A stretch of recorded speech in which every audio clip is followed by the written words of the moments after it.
Hello, you. My name's Jonti. And I'm Brandon, also known as B Squared, and this is This Week in Ink. Yeah, like a well-oiled machine. Each week, we'll be wading through the Inklands to bring you the news and the views on all things Lorcana. As always, we have weekly features such as Main Street Market Watch and You Made Me Ink. And we'll be discussing the latest topics and taking opinions from live chat. Hi, Hello, live chat!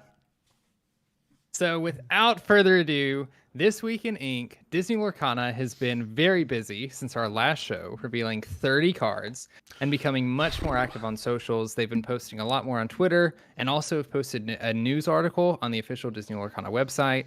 There's been an official announcement about the October booster pack restock of the first chapter and the reprint of the first chapter as well. Not to mention another announcement about official events and convention promos. But before we get into all of that, first of all, I see everybody in chat. What's up, everyone? I say we run through all these card reveals. We have a bunch to get through. It shows you how many there's been.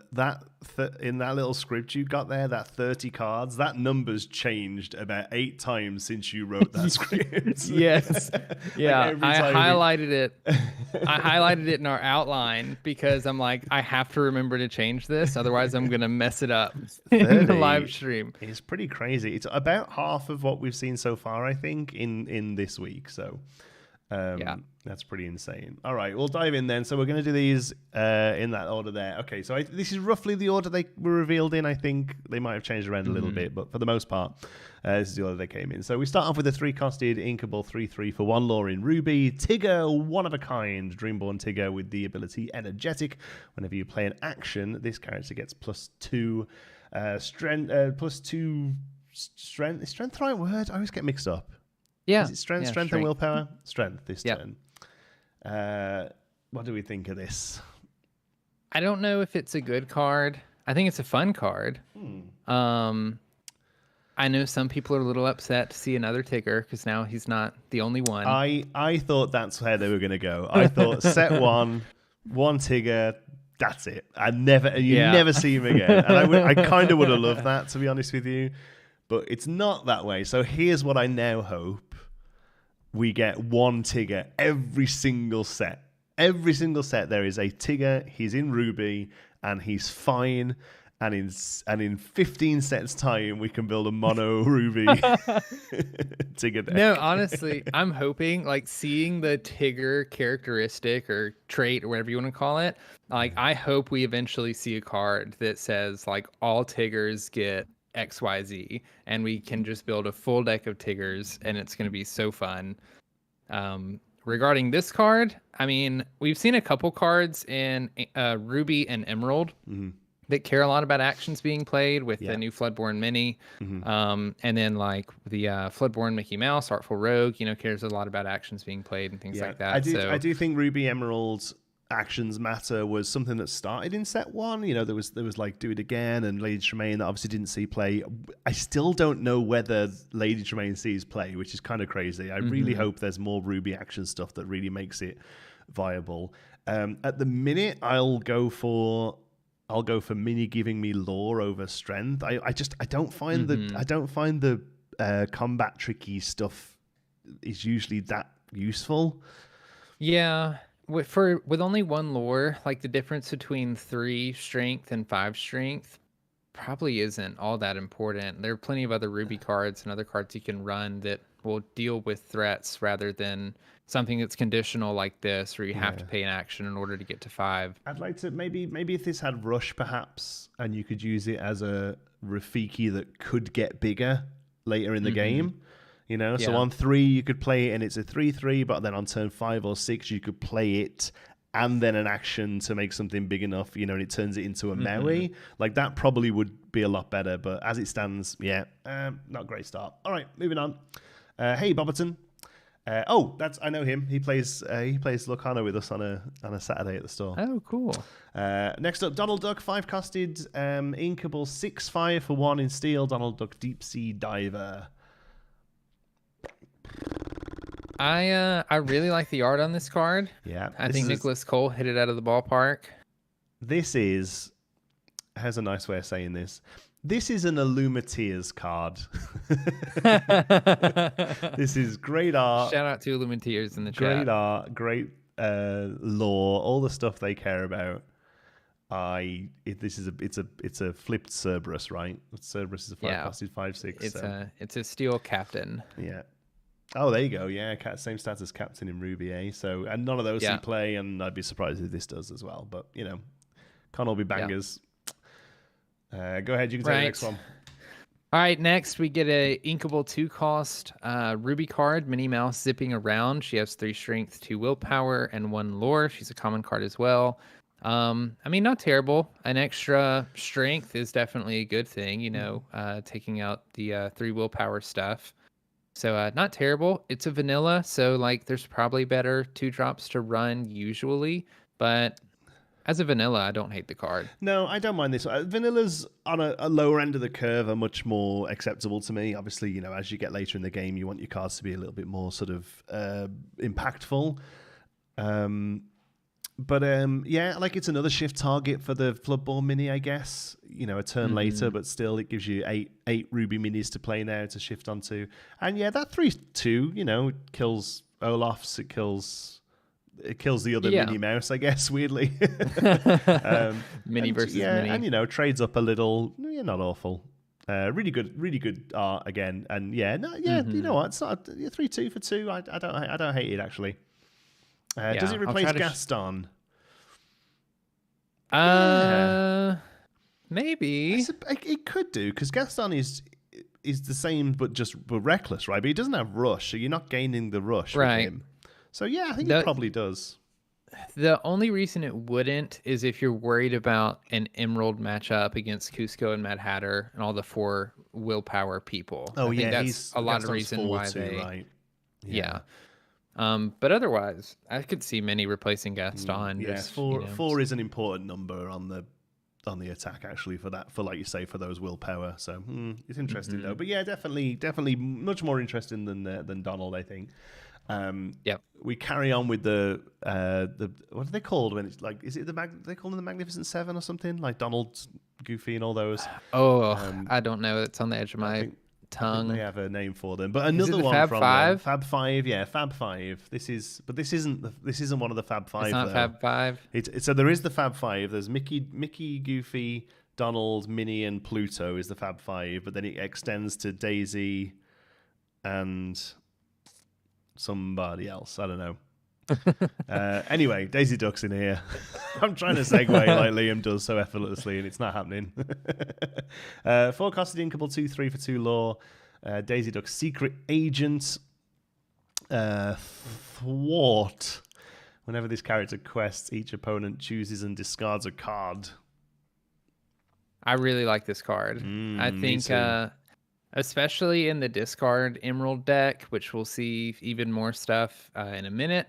That we definitely see that archetype in Rise of the Floodborn. They're pushing deep into that. I think this is a great card for it, mainly because it's on your terms. Yeah. So Flynn was already a really good card, but even Flynn is on the opponent's turn or terms. They have to attack into Flynn. Daisy, you just play her, and she's kind of a threat that you need to answer if you don't want to discard a card, because she's just going to quest the next turn and force you to discard. Yeah. I mean, she's very much an Emerald, I'm going to quest, deal with it, but you won't like having to deal with it card, right? It's what they do. She dies, I think is the only problem with her, is that as a 2/3, sure. I think anything goes into her. But I think she's really good. Yeah, I will say there's an argument to be made on whether you play Daisy Duck or Hans in this, and maybe you play both, but Hans having the extra lore kind of running into the same issue of only 3 willpower. Maybe he dies the moment he quests. Is it worth losing a lore on Daisy and losing a strength to run her over Hans? And in a discard deck, I think you run Daisy every day. Yeah, I think you do, because losing that 1 lore, she probably sticks around more than Hans does, because there's no downside to attacking Hans other than him hitting back. Whereas here, there's a downside, and people don't like getting rid of cards.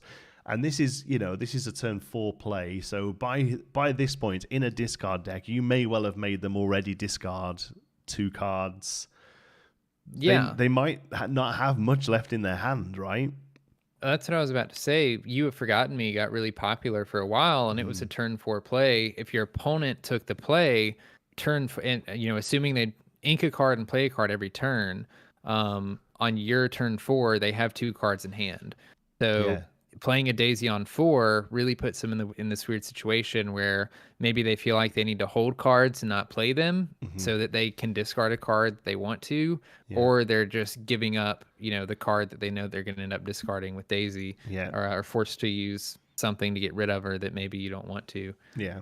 The only thing I will say, though, is if you are playing a discard deck and you are emptying their hand, there is no downside to smacking into her if they have a empty hand, right? So, because I did have that happen with Flynn. I play Flynn quite a bit, and a lot of the time, like, my opponents just out of cards just because at the moment, card draw isn't particularly prevalent in the game.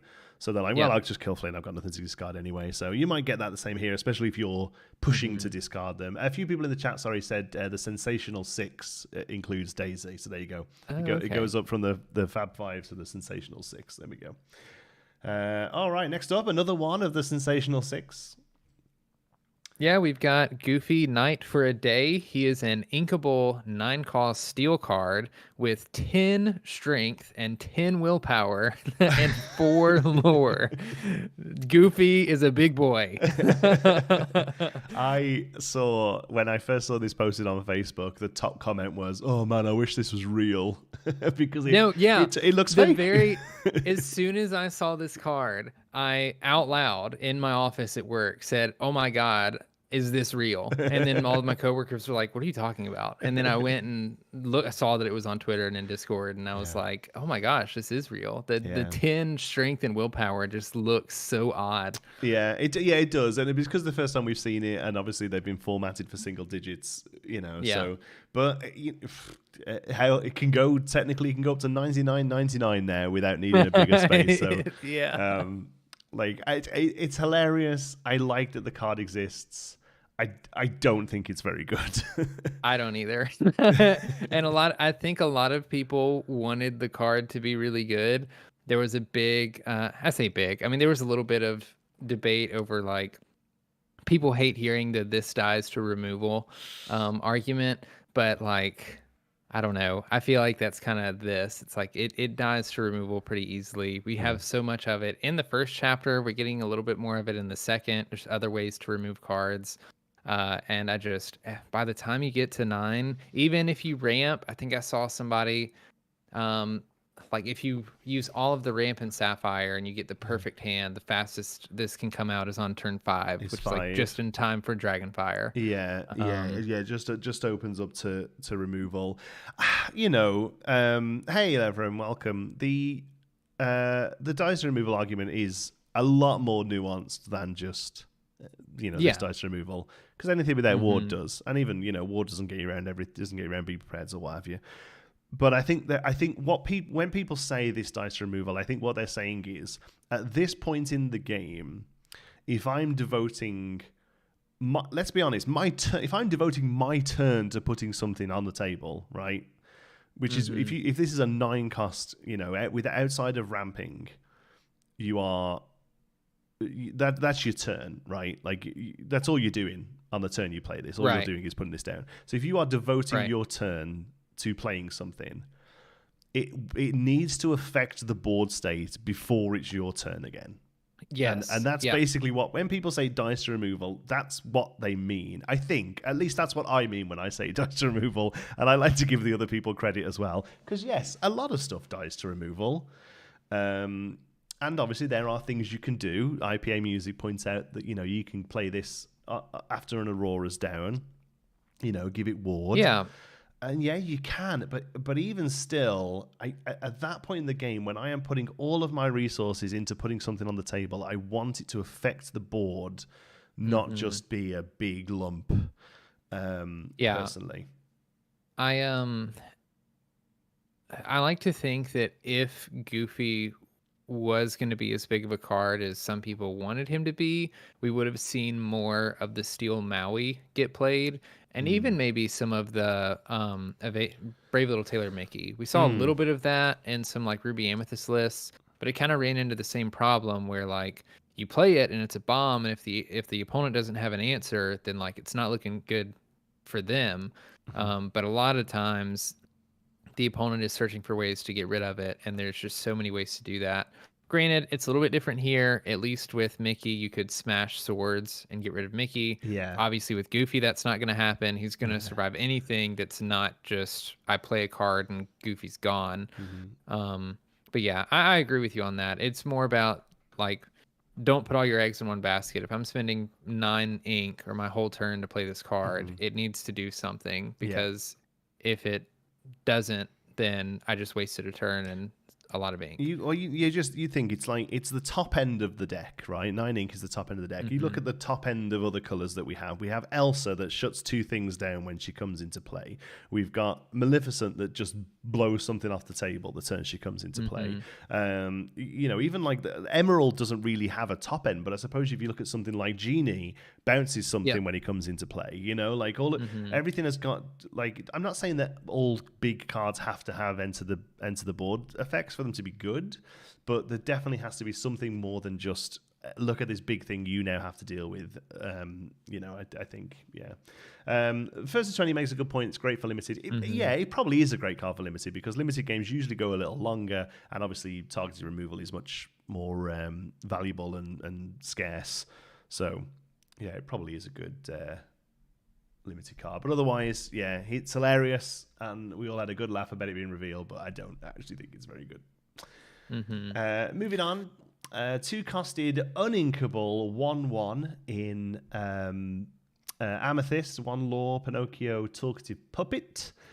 Telling lies. When you play this character, you may exert chosen opposing character. This is the promo version I've got here. It's going to be one of the convention promos for set 2. So I'm sorry I don't have the rarity, although we do know it now, don't we? I don't actually know if we do or not. Yeah, I'm pretty sure they showed all 3 of them since with rarities on. So I'm going to have a look here, see if Lorcana is more up to date than me. No, Lorcana has the promo one as well. Promo. But yeah, what do we think about this? It's freeze on a stick essentially, which might be okay. I think part of the reason freeze wasn't great was just because it's an action, you play it, and it does something, but doesn't really do a whole lot. There might be there's added value to having a character on the board that can quest or that can sing or that can trade or do something. But I don't know. The exert thing is interesting for me. Obviously, the really big or the Spirit of Winter also was good for exerting stuff and keeping them exerted. But I think the biggest point in that was that the thing stayed exerted, not so much that it was It's a huge difference, right? It's a huge difference, the staying exerted as opposed to just exerting something, yeah.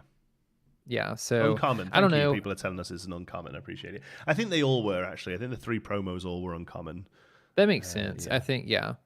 But yeah, it being uninkable really hurts. There's already, the more cards that come out, the more uninkables we're going to see. And, there's going to be some that are just better than others in a lot of decks. And so right now, I don't see this card being revolutionary, but I could be proven wrong. I think, yeah, it's free. It's better than freeze, but freeze was pretty bad. So yeah, it's a low bar. It is better than freeze, but it's I think it's probably a little better than the Elsa that exerts to freeze, because even though it's only going to be a 1 hit, it's instant. It's an instant hit. Yeah. So. One new Sapphire card just got revealed, Gumbo Pot, and it's an interesting one. Oh my god, breaking news. Not like I haven't got the thing ready to go in a little moment. But yes, give us about 20 more cards. Yeah, we'll get there. All right, we'll move on. Next up. All right. So next. Have I messed up? Okay, I'll take it. Next, we have Rapunzel. Yes, we do have Gifted Rapunzel. artist. I haven't got the picture right though, so keep talking and I'll put it up there while you're talking. All right, we've got a Rapunzel gifted artist. She's an amber inkable 5-cost card with 0 strength, 6 willpower, and 2 lore. She has shift 3 because she's a Floodborn hero princess. She also has the ability Let Your Power Shine. Whenever you remove 1 or more damage from one of your characters, you may draw a card. Yeah, I think this is pretty good. I think it is pretty good as well. This was the one that surprised me regarding its rarity, because I remember this one being uncommon now, because it's a promo, and that makes sense. It seems to be so far that all the promos are lower rarity, which is fine. I'm okay with that, honestly. But yeah, this could have been a rare. I'll be completely honest with you. If they told me this was super rare, I wouldn't probably blink. I'd think it might have been a slightly weaker one, but yeah, it's quite surprising to me, at least, that this is an uncommon. Maybe, I suppose the thing is with this Rapunzel as opposed to the other Rapunzel is they both care about healing, but the other one does the healing for you. This one doesn't. So you need other outlets to heal before you get the benefit from her. So that probably affects the playability of her. But I would shift her on top of Gifted with Healing all day long. That's kind of what I'm thinking. So I think the 4-cost Gifted with Healing Rapunzel is better than this Rapunzel. But in a deck that is very healing centric, we'll see a couple other cards that care a lot about healing and have big payoffs for healing. I'm very happy to run all the 4 copies of both of these and play the 4-cost Rapunzel, heal something, draw cards, maybe get extra benefit, and then shift this one the next turn and trade, continue to heal stuff. The 0 strength kind of hurts a little bit, but then the other ones are 1/5. They're not there. They're not there to trade. They're not there to challenge, I don't think. And really, Rapunzel Gifted with Healing, as good as she is, once she's on the board, she's a vanilla, right? Like, so you just quest. I'm happy to shift this, give it a slightly bigger butt, quest out, and then and start healing something. I think Amber Sapphire loves this card, and I think it's going to be great. And again, somebody else mentioned, have we seen the new Sapphire card? We have. It's here. We're getting to it. We're working through all the reveals this week in chronological order, so it's going to be the last one we talk about. Next up, again, can you do this one for me? Because the image hasn't worked, so I'm just going to So next we have a action song card. It's a Sapphire inkable 4-cost, 4 dozen eggs. Your characters gain resist +2 until the start of your next turn. So obviously, this being a song card is already pretty good because it means you can sing it. You don't have to pay for it. And at first, I was a little hesitant on this card because when it comes to the combat tricky, like I basically treat resist as you gain an extra 2 willpower. I mean, it's better than that, but it's better than that. Yes, basically, it's that. Yeah. I was kind of iffy on it, but after sitting with the card, realizing that like this makes it so much tougher for your opponent to do anything with your board state that they were planning to, I think this is a really good card, actually. I think it is as well. I think this is a lot better than I've heard other people talk about. I think because this can be used offensively and defensively, right? You can quest for loads of lore, play this, say go, and make stuff very difficult, or you can play this and clean the board up. And the fact that it can be used in both of those situations, and then if neither of those are applicable, it can just be inked, and it can be sung. Yeah. This is good. This is really good, actually. Yeah. I'd already got it in my head that this was okay, but now talking about it, I think it's even better than okay. Actually, I think it might be really quite good. And I suppose it's just that 4 slot is going to be really competitive, I think. But I agree with that, especially in the Amber Sapphire deck. I think this is pretty good because, I mean, one thing we've noticed in Lorcana is things are not usually damaged because your opponent challenges them and then just sits there. They're usually damaged either because it was sort of collateral in a spell like Grab Your Sword, or you had to trade with something and then you just left your thing damaged. And so like the Healing Matters deck, where I think it's going to be more important for you to be trading into your opponent so that you can get those healing payoffs. I think this is a great card because you basically ensure that your characters aren't dying to trades. Yeah, I mean, it could be a slight numbo, though, in that, like, if you're killing stuff that doesn't get past the resist, you're not actually damaging yourself. But yeah, no, I think you're right. I think this probably goes in the Amber Sapphire healing deck. I think it's really good. Fun is Fun says, I think this card is going to be very fun. And, their name is Fun is Fun, so they know fun. So they probably know. they would be the person I would go to, yeah. Yeah, no, I think this is good. Next up, Queen of Hearts. 2-costed, uninkable, 1/2 for 2 lore. Dreamborn Villain Queen with the ability Royal Rage. When you play this character, deal 1 damage to chosen damaged opposing character. So this is a Hans or the new Robin Hood, I suppose, but has the caveat that we're seeing on a lot of Emerald cards that requires the thing to already be damaged for XYZ to happen. I don't know. I don't know why it's uninkable. I don't really either, especially because Emerald already has some really strong 2-cost options that I think fit in most any Emerald deck. This would be so much better to me if the character didn't already have to be damaged. If I could just ping something for 1 when I play this, I think the card is a lot better. But something having to already be damaged, I don't know. It synergizes with the Green Beast a little bit. Yeah, but I think it's possibly another ready for that beast, right? But I think it's a little too conditional to see play, personally. Yeah, I completely agree. Sorry, I'm just cleaning up chat a little. Okay. Moving on, do you want to say next one? Sure. Next, we have a Amethyst inkable 1-cost card, Chip from Beauty and the Beast. He is just a vanilla 2/2 with 1 lore. And I have to say, I was really excited to see this card. Lilo and Stitch is probably my number 1 favorite Disney animated film. Beauty and the Beast is like number 2 or number 3 for me. And I love Chip. I'm personally not upset that they're reprinting, quote, reprinting these vanilla, cards. Partially because I'm happy to see other characters in the game. This gets us a little bit closer to having fun formats like, movie formats where you can only build a deck out of movie characters. I've heard people say it's a really good thing for like draft or limited or sealed. Yes. If people, want to play that. That's the thing that really jumps out to me is that, it's really good for the format, but it shows that they are considering the format when they're developing sets. What they're making is a set that can work within the confines of itself. So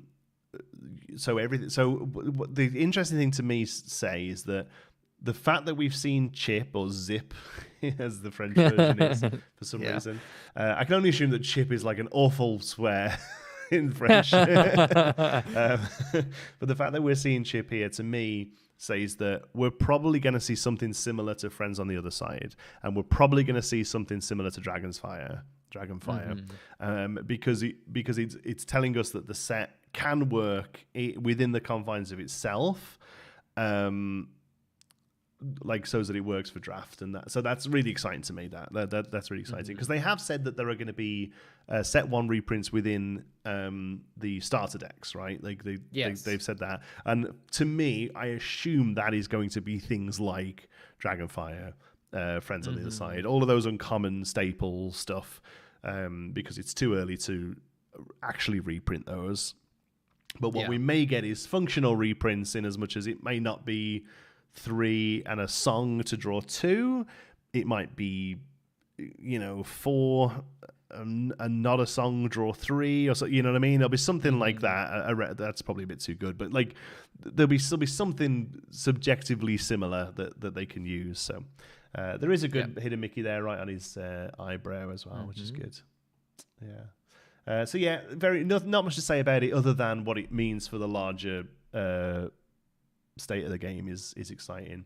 Another Beauty and the Beast card, 7-costed Inkable 7/7 for 2 lore, Lumiere, Dreamborn ally. Interesting that the French don't have a word for Lumiere. Sorry, that's just a crap joke for you there. This one disappointed me a little because I'm Beauty and the Beast is probably one of my favorite Disney movies, and Lumiere is my favorite character. I love Lumiere. And it was sad that it's just a big dude in Ruby. I don't know. You never know. He may get Cogsworth treatment. Maybe there's a Floodborn Lumiere out there. Floodborn like 10 drop. I don't know. Maybe not Floodborn. Maybe he does something cool. Julia also. Julia Riva's the artist. So yeah. Smashed it with that one for sure. It's amazing. I don't know. I might see play. I don't know. It's not a terrible body. 7/7 lore. Like, it's fine. It's probably good in limited. You'd be happy to take it in limited, but yeah. Good limited, yeah. Yeah. That's removable. But anyway. Otherwise, it's just what it is. Go on, you take the next one. All right. Next, we have a Emerald Uninkable 5-cost card, Lucifer. It has 2 strength, 2 willpower, 2 lore, Storyborn ally. I'm going to read the translation for this one. I think it's mouse in French, hunt. please. I don't want to offend anyone. When you play this character, each opponent chooses and discards 2 cards or 1 action card.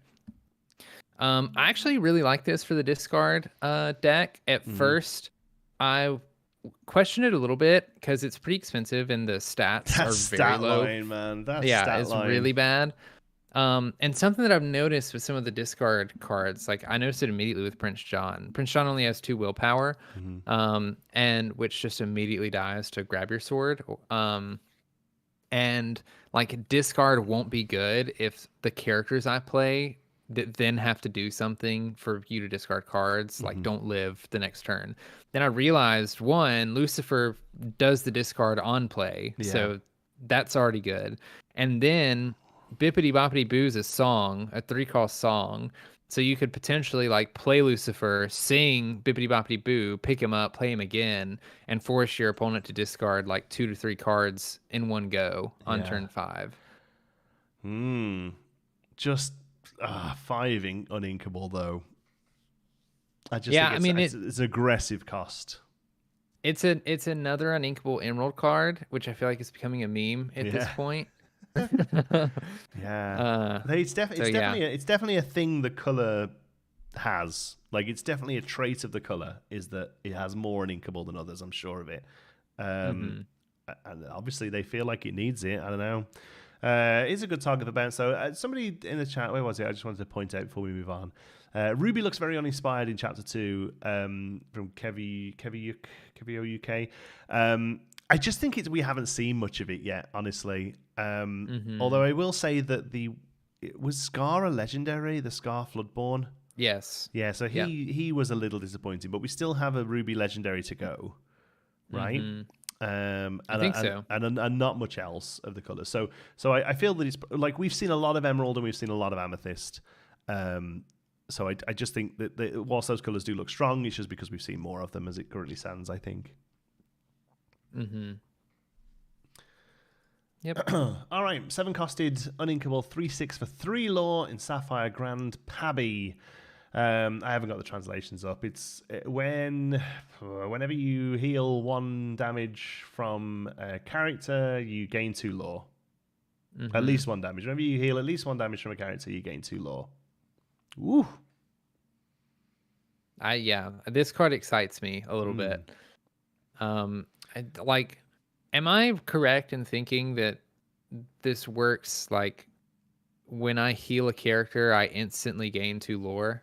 That's how I read it, yeah, because and the reason I'll say yes is because if you look at another example of a card that gains you lore but puts it onto the body, like Belle, Strange but Beautiful, that specifically says this character gains 2 lore, and in French it would say something about personnage, which is the French for character, and so if you look at the French version of Strange but Special, it says like, you know, personnage dans le tout, and they call them lore shards, I think, in French. So that doesn't say this on here, so I'm pretty sure it's just a hard you gain it. Yeah. Yeah. And a ramp ink that can get this out, a little bit faster than turn 7. I know it's competing with Hades and it's an uninkable, but I think in a deck that's built around Grandpappy, you could do some nasty stuff, especially with this infamous Sapphire card that we haven't that we're going to look at in a moment. Yeah. Yeah. But I mean, you're right. It competes in Hades in as much as it's the same color and the same cost, but I don't think they're in the same deck. Honestly, I think you. The play style, you don't want to be bouncing stuff on their side like Hades does. Yeah. It goes to Inkwell. You want to be hitting into it and putting damage on yourself. So I think they're a bit of a numbo. I don't think they see play in the same deck. So I'm not too worried about that. I think this works very well with the Floodborn Jasmine. I think that's just popped up in the chat as well. The one that lets you quest heal 2 for everything. And I think. It goes well with the Gumbo part that we're going to take a look at in a moment. So yeah, I think this is good. This is a sort of card that I understand why it's inkable. Yes, 100%. Uninkable, excuse me. But then other ones I see, especially in Emerald, sometimes I'm just like, I don't get it. Sometimes it makes me wonder if we've heard from Ryan and Steve that the uninkable inkable is simply a design choice and balance and keeping the game balanced. It just makes me wonder if there are some cards that they're scared of and they're like, we are going to make this uninkable so that this doesn't get out of hand eventually, even if maybe it's not great now. Because I feel the same way about all the lore stealing cards in Ruby. So many of them are uninkable and they're just not it's not oppressive right now. No. I mean, they can be pretty good. But yes, I don't. But a lot of stuff can be pretty good and isn't inkable. So yeah, I don't. I don't know. All right, we move on. Next one. Real quick, I want to point this out. First to 20 makes a good point. He said if you play this with steel, your Hans can put damage on your guys. So I had a look into this actually at the time. That pretty much all of the steel pinging stuff doesn't specify opposing character. Fire the cannons, smash, the new Robin Hood hands, they can all hit your own stuff. Absolutely no issues there. The only one is grab your swords, specifically says 2 from each opposing character. Yeah. But all the other stuff in steel that hits, you can hit yourself all day long. Yeah. Yeah. That's great. Yeah, so I think there's some spice there. But we'll move on to the inkable 2-cost Sapphire card, Cruella de Vil. She has 3 strength, 2 willpower, and 1 lore. She has an ability that says during your turn, this character gains evasive. So essentially, she banishes Pongo, and Pongo banishes her. Yeah. Yeah, it's just they just trade. I don't know. This is probably you'd take this in limited, perhaps kills a thing, but I think otherwise it's pretty meh.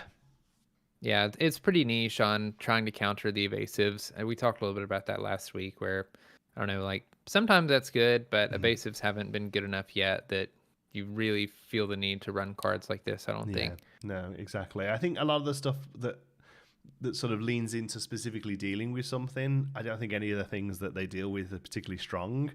The thing that we saw that was the crossbow that's destroy a dragon. Oh yeah. I just even if we saw 5 more dragons, I still don't think it's necessarily playable. The poison apple that kills a princess, I don't really think is playable. But I'd love to see a card that says if an opponent's ability makes you discard, you don't. Right? The things that I'm actually worried about aren't cropping up on silver bullets. It's stuff that I don't care about, like evasives or dragons. Yeah. I think it's playable just as a 3/2 for 2. I think obviously if we see a Cruella Floodborn in the future, this obviously gets a lot better. It's fine. I'm not very excited by it, but it's fine. Right. So I was going to say, it's not an exciting card. Sword in the Stone, I think. It translates to Sword in the Anvil, but I'm pretty sure that's just meant to be the Sword in the Stone. It's a 1-costed, uninkable object in Ruby. You can exert it and pay 2 lore. You choose a character. It gains 1 strength for each damage token that's on it till the end of turn.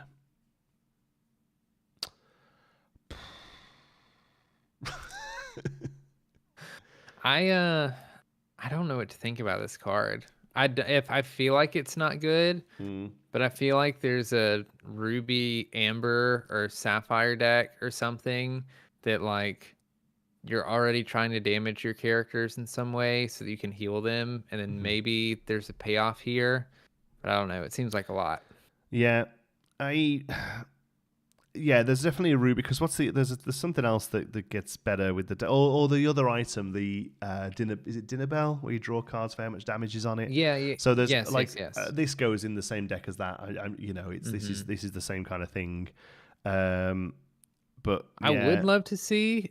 Speaking of like not seeing a lot of emerald or it not being exciting, it would be super fun if we got more emerald cards that damaged themselves in some way, to get a little payoff in that way. I know that's something that other card games, like a mechanic that other card games have sometimes. It's something. It's just not there yet. Maybe over the next week we see 20 ruby cards that instantly all do this kind of thing, and it's like a really aggressive, like character-based removal deck that just loves all of this stuff. So, a few people pointing out that the picture shows an anvil. Yeah, in the Sword in the Stone movie, it's in an anvil on a stone, but it's called Sword in the Stone still. But yeah, you're right. The translation looks to be Sword in the Anvil, but the English title for the movie that this is from is Sword in the Stone. So, chat.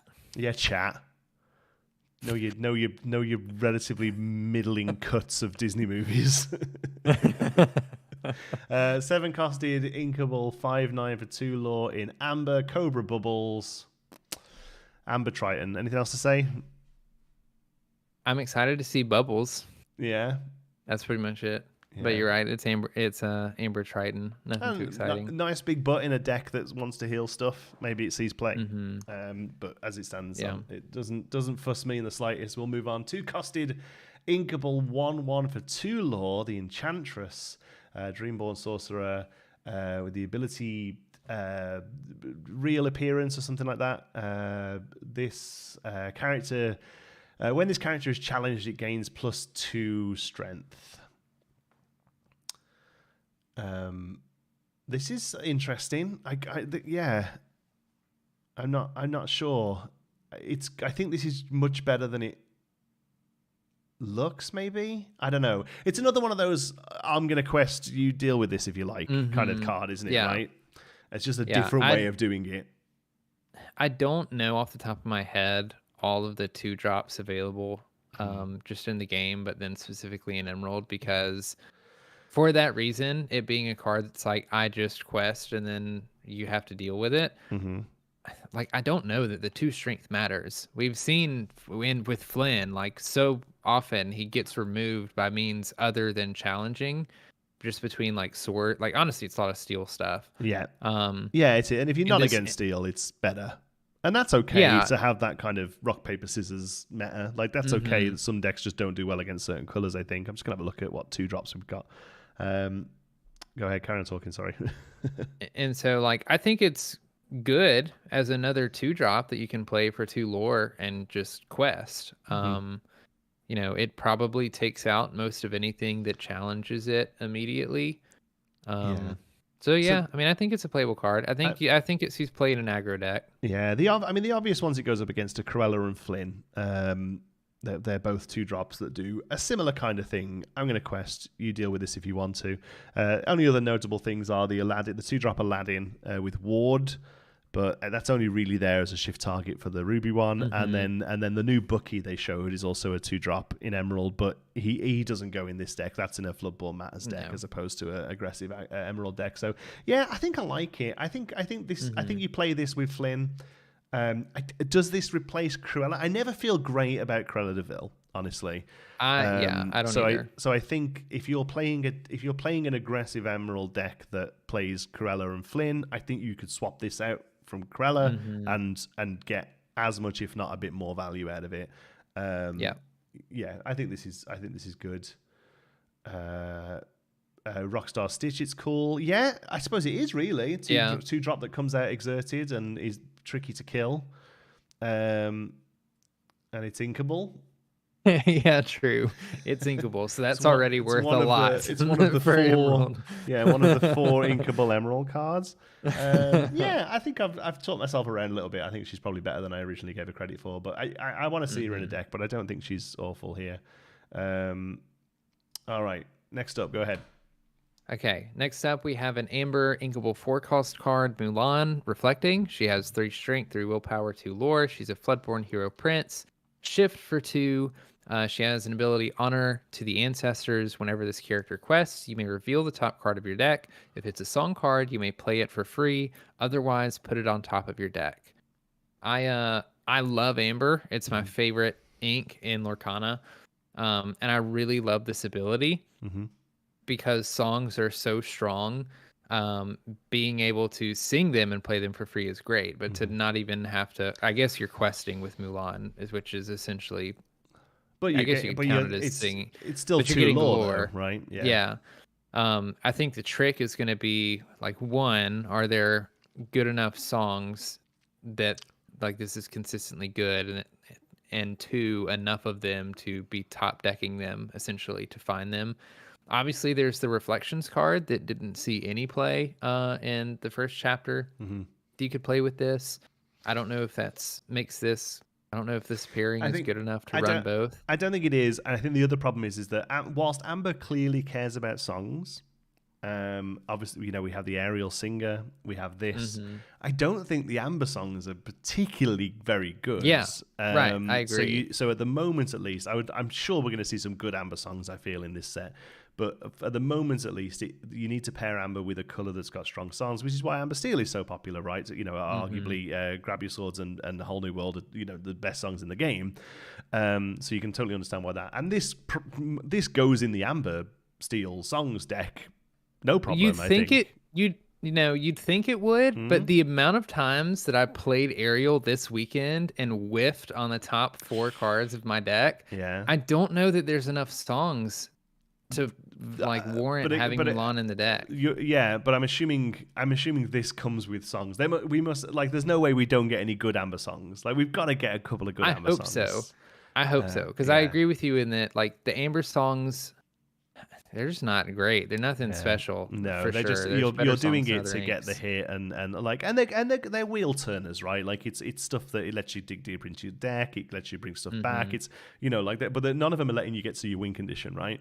So they just sort of help you out. And it's just value, and you're just outvaluing your opponent with that deck, right? That's all you're doing, really. But I find that I get just as much value out of Hades recurring stuff from the discard than I do from any of the songs, really. So I would like to see more Amber songs, but otherwise I do think this is good. I do think this is playable. I hope we see a good little Mulan that we can shift onto with this. I think this is pretty good. Hakuna Matata is going to be made better with Pabby. The thing is, though, whilst Hakuna Matata definitely goes into an Amber Sapphire healing deck, I don't think it doesn't matter that it's a song, in as much as I don't think you play the stuff that cares about songs because of it, if that makes sense. I think it's a heal deck, and you focus on the healing stuff as opposed to a song deck where you're focusing on the song stuff. But otherwise I think it's interesting. It's an interesting design space. Whether or not it's actually any good, I can't quite call it yet. 2-costed, uninkable, 1/1 for 3 lore, Pinocchio Star Attraction. I don't know if this is any good or not. I've struggled with this too, because I feel like this is really good on turn 2. I don't know, is it though? Is it any better than just playing 2 Maleficent or 2 Lilos? Yeah, I guess it's not having them in your hand is the thing, Yeah, that's not very common, but it's I feel like after turn 2 or 3, this card gets much worse. See, I don't know, I don't know if it does get much worse, because I think later on in the game, if you've got you've got a decent board state and so have they, and you've just got 2 ink left over, and you're and you know what? Yeah, fuck it. He'll quest for 3 next turn as well if you don't do anything. I don't hate that, honestly. Yeah, I was thinking about that earlier today when reviewing these cards. This is definitely a card that comes down onto the board and you're like, well, crap, I don't really want to like use my resources to get rid of this 2-cost card that they just dropped, but you kind of have to because he's 3 lore, and he's going to quest for a lot if you don't do anything about him. Yeah. So yes, well, obviously, like a lot of people are looking at this on curve and being like, oh well, would I rather get my Simba down to start protecting either the Mal or the Lilo I've played, or do I play this, or do I maybe play the 2-drop Mim that bounces the Lilo back and keeps it safe and stuff, but it feels bad to top deck it if you're in the pinch. I don't know. No, I don't think it is. I think this is I think it's pretty good. If you're doing okay, you grab this. Cool. There you go. I'm 3 lore closer unless you've got an answer. I actually think this is probably pretty good late game, honestly. The amount of games where I've stalled out and just been like, this just gets me, like, by the time you're turn 6 or whatever, turn 7, whatever, this probably gives you a 2-turn clock. Right. Like in the deck that this is run, which is going to be an aggressive deck that you're just trying to get to 20 as fast as possible, this is not a dead card late in the game. This is probably actually a pretty good card to play and be like it's similar to a Cusco or Mad Hatter or something where you play it and you're like, okay, opponent, you need to answer this now. Yeah. Otherwise, I'm going to get even closer to winning the game or win the game all, outright. Yeah. No, I think it's pretty good. Here's one that isn't pretty good. Yeah, this is a let's see. It's an uninkable 2-cost amethyst card. Confusing Signs, I think, is the translation. It is an item card that says banish this item, return chosen character of yours to your hand. I think this is probably one of the worst bounce cards that we've seen so far in everything that's happening in Amethyst with that.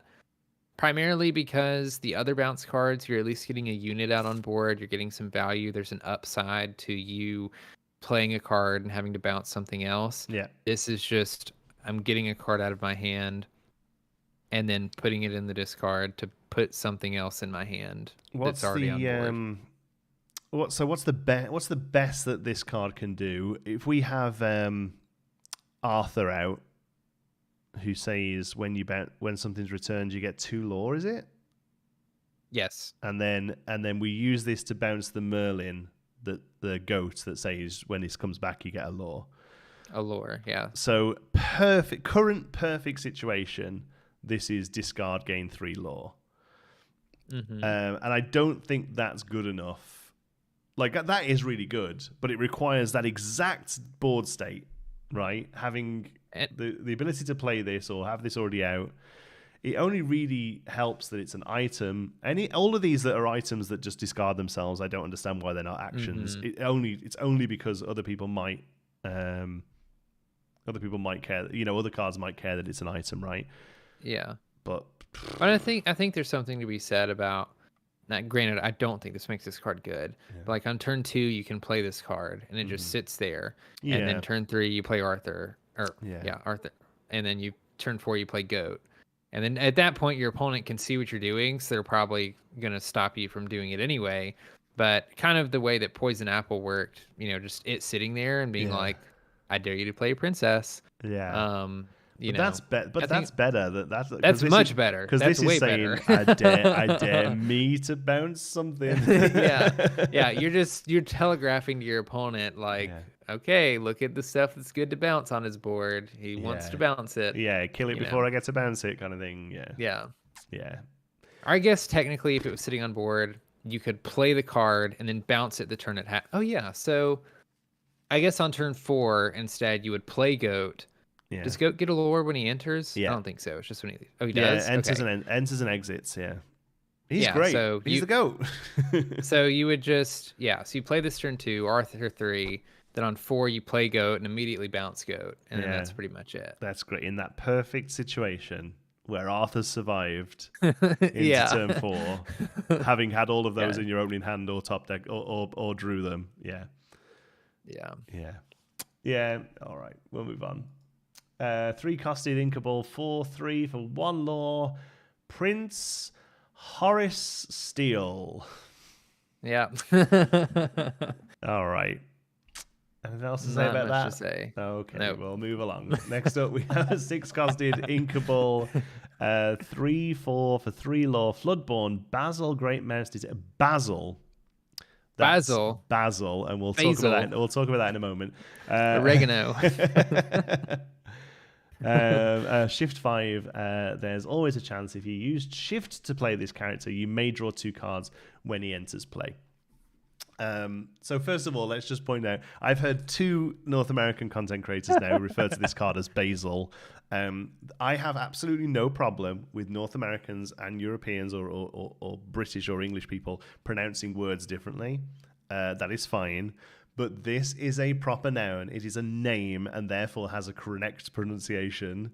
And that correct pronunciation is Basil. And we had a good laugh the other night in the Live Laugh Lorcana Discord, all recording voice clips of how to pronounce this for the North Americans. Yeah, I have never seen it. I think it's a lie. I think I've seen this movie long ago, but I was too young to remember any of it. So when I saw the card, I was like, this can be pronounced one of 2 ways, and I don't know which way it is. So I asked the people in the Live Laugh Lorcana Discord, and I immediately got 2 separate answers. And so I was like, great, this doesn't help at all. And then Jonti started the voice audio train of sounding it out. And I thought it was funny that people were submitting that. So we egged each other on to keep adding more. It was fun. In the end, it was good. Yeah, but it is Basil. And for what it's worth, I actually think oregano is a better pronunciation than oregano. But this one is Basil, I'm afraid. I think we kind of have to talk about these as a group, really. I think because they were revealed as a group, and they very much play into each other. So we also got a 2-costed Inkable 2/2 for 1 lore with support, Basil of Baker Street, and then we also got a 4-costed Inkable 3/4 for 2 lore. Vanilla, basically is it Maleficent biding her time? No, Maleficent Sorcerer. I don't know. Yeah, maybe. Is it that one? The Sapphire Maleficent. Anyway, it's this. Yes. So those are the 3, and I'll just sort of flip between them as we talk. But yeah, this Floodborn one. How do we feel about its ability? So Sapphire really struggles in that it doesn't really have card draw. It kind of has it in the Develop Your Brain, but it's really just replacing itself. Yeah, so far the only true card draw in Sapphire is Maurice lets you draw off playing an item, and Robin Hood lets you draw if your opponent has more cards than you. Yeah, and a lot of times that I play against Sapphire opponents, especially if they don't really know how to pilot their deck very well, they get very short on cards, they ramp everything, and then they just lose. So I don't know, even with the card draw, if this card is good, because it requires the shift to draw the 2 cards. Whereas like the Floodborn Gaston, you're only drawing 1 card, you're looking at the top 3, but you're drawing 1. And it doesn't require the shift, you can just play him and do that. He's also a 6-cost card. He is uninkable. But if you're running the Floodborn Basil, then that means you have to run at least 4 of one of the other Basils in order for it to really be worth it. I don't know why this isn't. I don't know why this isn't at least shift 4 and just be 2 less like most shifts are. Like that just it seems to be like a kick in the teeth, because otherwise I actually quite like this, and I said this in my video when I covered this the other day. It's probably not as good as I want it to be, but I just, how satisfying will you be when it pops off? And also, honestly, I find myself being able to shift Rockstar Stitch and shift Big Tink and shift Water Aura a lot more than I'm not able to, honestly. Even just having the 8 cards in the deck, the 4 targets and the 4 Floodborns, I actually do find myself being able to do it, and I think it's because you can aggressively mulligan in the game to find the pieces. I think that's what does it. So I actually feel like this will pop off a lot more than you would think. And other, is a 3/4 for 3 lore for 6, if nothing else. Well, see, yeah, that's my thought. Is like, that's why I say it's hard for me to figure this one out, because not only are you drawing 2 cards when you shift this, but you're shifting it, so that means you can immediately quest for 3 lore. His stats aren't any better than the 4/3, so you're not really gaining an advantage there. But maybe you get a couple extra stats if you shift onto the 2 cost. So shifting it is great. It's really good. You're getting card draw, you're getting lots of lore. But like you said, is on the worst case scenario when you play it for 6 and it has 3 lore. I mean, I don't know. Sapphire already has really good cards in regards to lore count to cost ratio. Yeah. I think they're some of the best in the game. So maybe there's like a mid-rangey version or like a mid-rangey deck that in Sapphire that doesn't mind playing this card. Yeah. I don't know. I'm not sure you play both the smaller ones to shift on the big one. I don't mind the two drop though. 2/2 for 1 with support. Phil gets some sort of fringe play, and I think this can just replace Phil and wouldn't really be a problem. Yeah. So I don't know. I want it to be good, and I'll try it. I've got a Sapphire Emeralds Floodborn Matters deck in my head that this fits so nicely into that I just want it to work, but I just don't think it will. Yeah. Yeah. It is what it is. All right. Next up, we have a Steel Inkable 7-cost card, Queen of Hearts. She has 5 strength, 6 willpower. She's a queen villain Storyborn, I think, and has an ability that says whenever an opposing character is banished, you may ready this character. So this is basically budget beast. Yeah, kind of. Yeah, a more difficult to proc beast, but wants to do the same sort of thing. A beast goes in an Emerald Steel deck. Does this go in there as well? That's what I'm wondering, because I don't know whether beast is going to be a good card or not. I kind of have the same argument of probably gets removed before it really does anything or pops off as much as it needs to. But if you're running 4 beasts and 4 Queen of Hearts, beast is inkable too, right? Yeah, I think so. It's really good. Yeah, when you're running 2 characters now that you just play on board, and now, I mean, granted, with her you have to banish characters, but I don't feel like that's going to be the most difficult thing to do in Steel. She readies and stuff like Beast does. I can kind of see that coming together now that you have, 8 of these cards that kind of do this rather than just the 4 with Beast. And that, yeah, I think that's where it goes. It's like you obviously want to draw Beast, but if not, this isn't terrible. And until something else comes up in that slot that goes in that deck, I think this probably does see played purely for that reason alone. It's just consistency in what you're trying to do in the deck. Yeah, I think, but then Beast is very happy to just ping stuff, whereas this needs stuff to die, and that's such a huge difference. I think it's what makes this card much weaker. There's already some pretty good songs both in Emerald and in Steel, which makes me wonder if you would rather Cinderella in this 7-cost spot than Queen of Hearts, who can challenge ready characters, when songs get sung, and it's just a big character with resist. Yeah, it's just one of those cards that kind of goes in Steel just because it's good, as opposed to necessarily fitting with what the rest of the deck's trying to do, perhaps. Yeah. Beast readies when any opponent is damaged right. So if you could use her, to ready them both.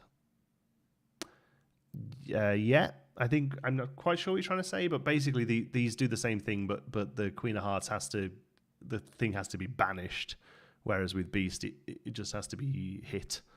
Yeah, but you can especially if you have her and Beast 8, you can hit something with the Beast, then finish it off with the Queen. That totally works. Yeah, gets them both readied. You could hit something with the Beast would ready. You could quest. You could finish it off with the Queen. They could both quest. They both ready. Yeah, it's pretty good, I guess. But yeah, I don't know, specific. Next up, 4-costed Inkable, 2/5 for 2 lore, Eli LaBeouf. Yeah, it's not a terrible stat line, but it is what it is. When there's 30 cards to go through, I don't think we can spend much time on vanillas. Yeah. Anything you want to say about him? Not really. Okay. It's worse Cinderella. Yeah. All right, move on. 3 costed inkable. Action in Emerald. Ring the bell might be dinner bell. I don't know. I think it literally translates to ring the bell, but I feel like the English one might be called ring the dinner bell. I can't remember what this card does. Banish chosen damaged character. There we go. I think this is good. I think this is really good. Yeah. I think this is. I don't know if people have hyped this up a lot or not, but I think this card is actually very good. Yeah. Especially in your Emerald deck where you're forcing your opponent to make decisions on banishing things because they're threats all the time. Mm-hmm. Just knowing that this is an Emerald, it's kind of like be prepared. Yeah. Just knowing that this is an Emerald and that your opponent could be holding it is going to really make your opponent second guess like what they use to swing into stuff with that they have to swing into because it's Emerald and they have to. Yeah. I think this is really good. I think talking before how we were saying about like the sets being built and they'll work within themselves. This is we had Mother's Knows Best in set 1. This fits the same slot in set 2. It's a 3-costed conditional removal in Emerald, and I think that's what we're going to see a lot of as these move on. I actually think this is better than Mother's Knows Best, even though Mother Knows Best is a song and that is nice. It's uninkable. And also, a lot of the time I find, because I play Mother's Knows Best in my Emerald deck, and I find a lot of the time towards the later end of the game, I don't want to bounce stuff because they've all got good ETB triggers. I don't want to let him replay his Maleficent or his Elsa Spirit of Winter or his Genie, on the job. I don't all these big tink. I don't want them to get the value out of replaying them. And so I find Mother Knows Best is great early game as a really good tempo shift, but then later on it gets worse and worse. Whereas this doesn't. It's just conditional, but I feel like anything outside of Ruby, you'll never see a card that says banish a character outside of Ruby. I don't think that without something else going on about it. Yeah. I'm honestly surprised this isn't uninkable, just because the later the game goes, the better this card gets. Yeah. Grab your swords and then play this for whatever needs to go. 100%. Mini can love this card. You can clear the board and lure a lot with Mini. Yeah, I mean you've got to get 2 actions for Mini, right? So a 3-costed action. Yeah, is a little expensive. Perhaps you're really looking at your 1s and 2s. You're looking at your things like your hypnotizes and your stuff like that. I think to improvise. Improvise to really get her popping. I think, especially with the cantrips as well. But yeah, no, I think this is great. I think this is the standard. I remember somebody saying that they were a little annoyed that the goofy looking art is going to be on a staple, and I don't mind that at all. I'm totally cool with it. But somebody was like, so I do wonder whether when we get full reprints, when set 6, 7, 8 comes out, and they reprint this, I'd wonder if it'll have new art each time. That'd be really interesting to see. I'm cool with that. I'm fine with that. Oh, I think it's 100%. Fun. I think it should have. Yeah. Oops, I started recording my screen for some reason. There we go. All right, we move on. Okay, so we have a Sapphire Uninkable 4-cost, Mrs. Judson. She has 1 strength, 5 willpower, and 2 lore. She is an ally Storyborn with an ability that says whenever you play a Floodborn character, you may put the top card of your deck into your inkwell face down and exerted. This is another one that I want to be better than I think it is. Yeah. I'm not sold yet on the Floodborn Matters archetype. See, I'm all in, and I think it's going to be good. The problem I have with this card is that it's kind of competing around the time that you're wanting to start playing a lot of your early Floodborn stuff. And it's not only competing sort of on the curve, but just as a slot in your deck. and it's the fact that it's uninkable, and the fact that also in this Floodborn, in this one I'm building in my mind, the Sapphire Emerald one, it's based on the sort of the high five deck that did okay.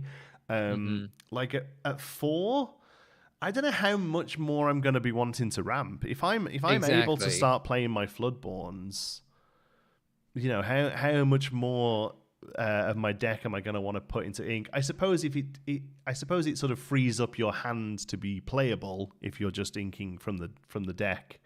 But I just think it comes a little late. I'd have took this as a 2-cost 1/3 with 1 lore and the same ability all day long. I just think it's a difficult spot.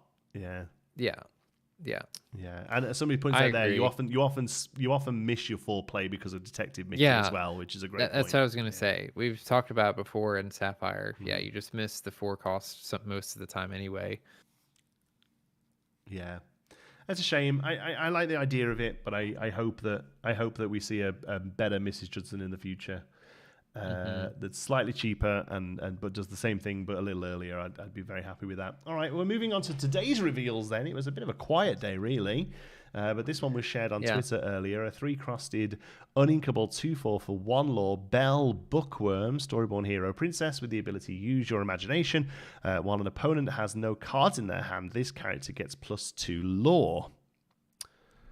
Go ahead.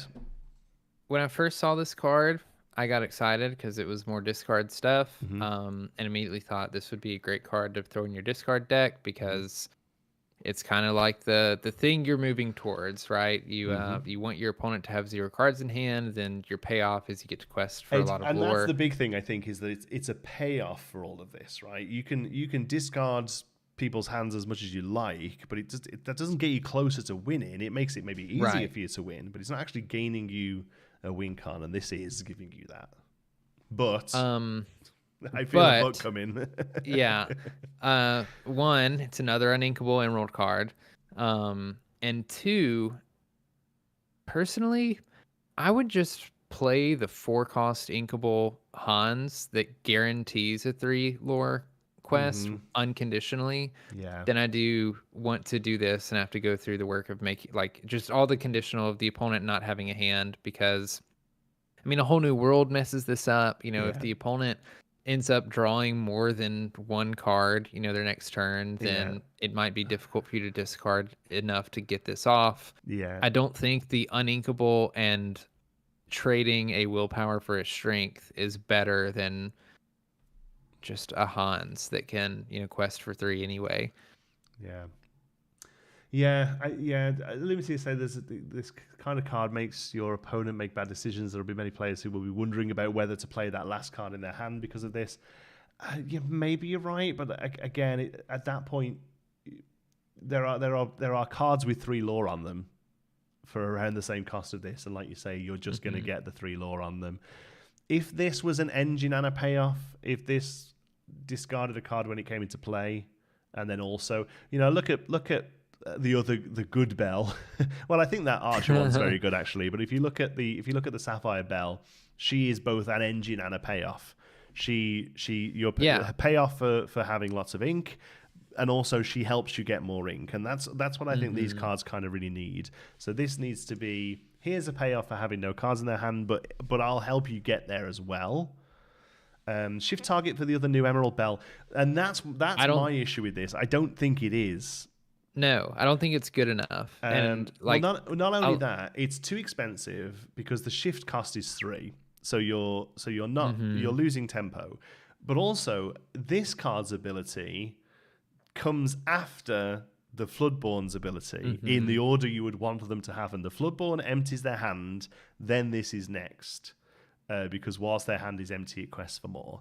So I don't think it is a good shift target for the Emerald Belle. The only situation I can think of is, like you say, this is down, their hand is empty, it's questing for 3, and they whole new world.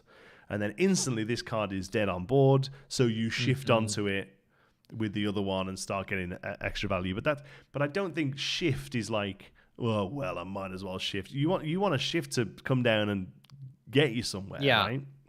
Yeah. Yeah, I don't know. I don't think it's good enough for the shift bell at all. And we've seen before, like you don't just because you're playing a Floodborn character doesn't mean you even have to play a character for it to shift onto. No. Like there are some decks that do fine just playing the Floodborn character and playing it for its full cost. So yes, yeah, exactly. Yeah, I know a lot of people play. What's the one that's there's oh man, it's just totally lost my head. Like, it just totally flipped out of my head as I was about to say it. A Floodborn without paying the little version. I can't think what it is now. It'll come to me in 10 minutes. Counterpoint, Jonti, Bibbity Bobbity Boo. Okay. yeah, I thought about that. Like you get both, you shift, both are on there. You can Bibbity Bobbity Boo back both of them. And then replay this one if their hand's empty or the other one if their hand's not empty. Yeah, I guess. Yeah. That seems like so much work to get 3 lore. I hope there's I'm not quite sure what this one's trying to do. I'm sure it's trying to do something and I'm just too smooth brained to see it right now without the full set in front of me. I hope we see a little amber bell. Because I do hope we get a better shift target for the archer. We're not going to see that in emeralds because of how the alphabet works. It goes B spell bell Bucky. So, but yes, in general, I think Bibbity Bobbity Boo with Floodborns is great. I think Bibbity Bobbity Boo on a big tink is great. But I'm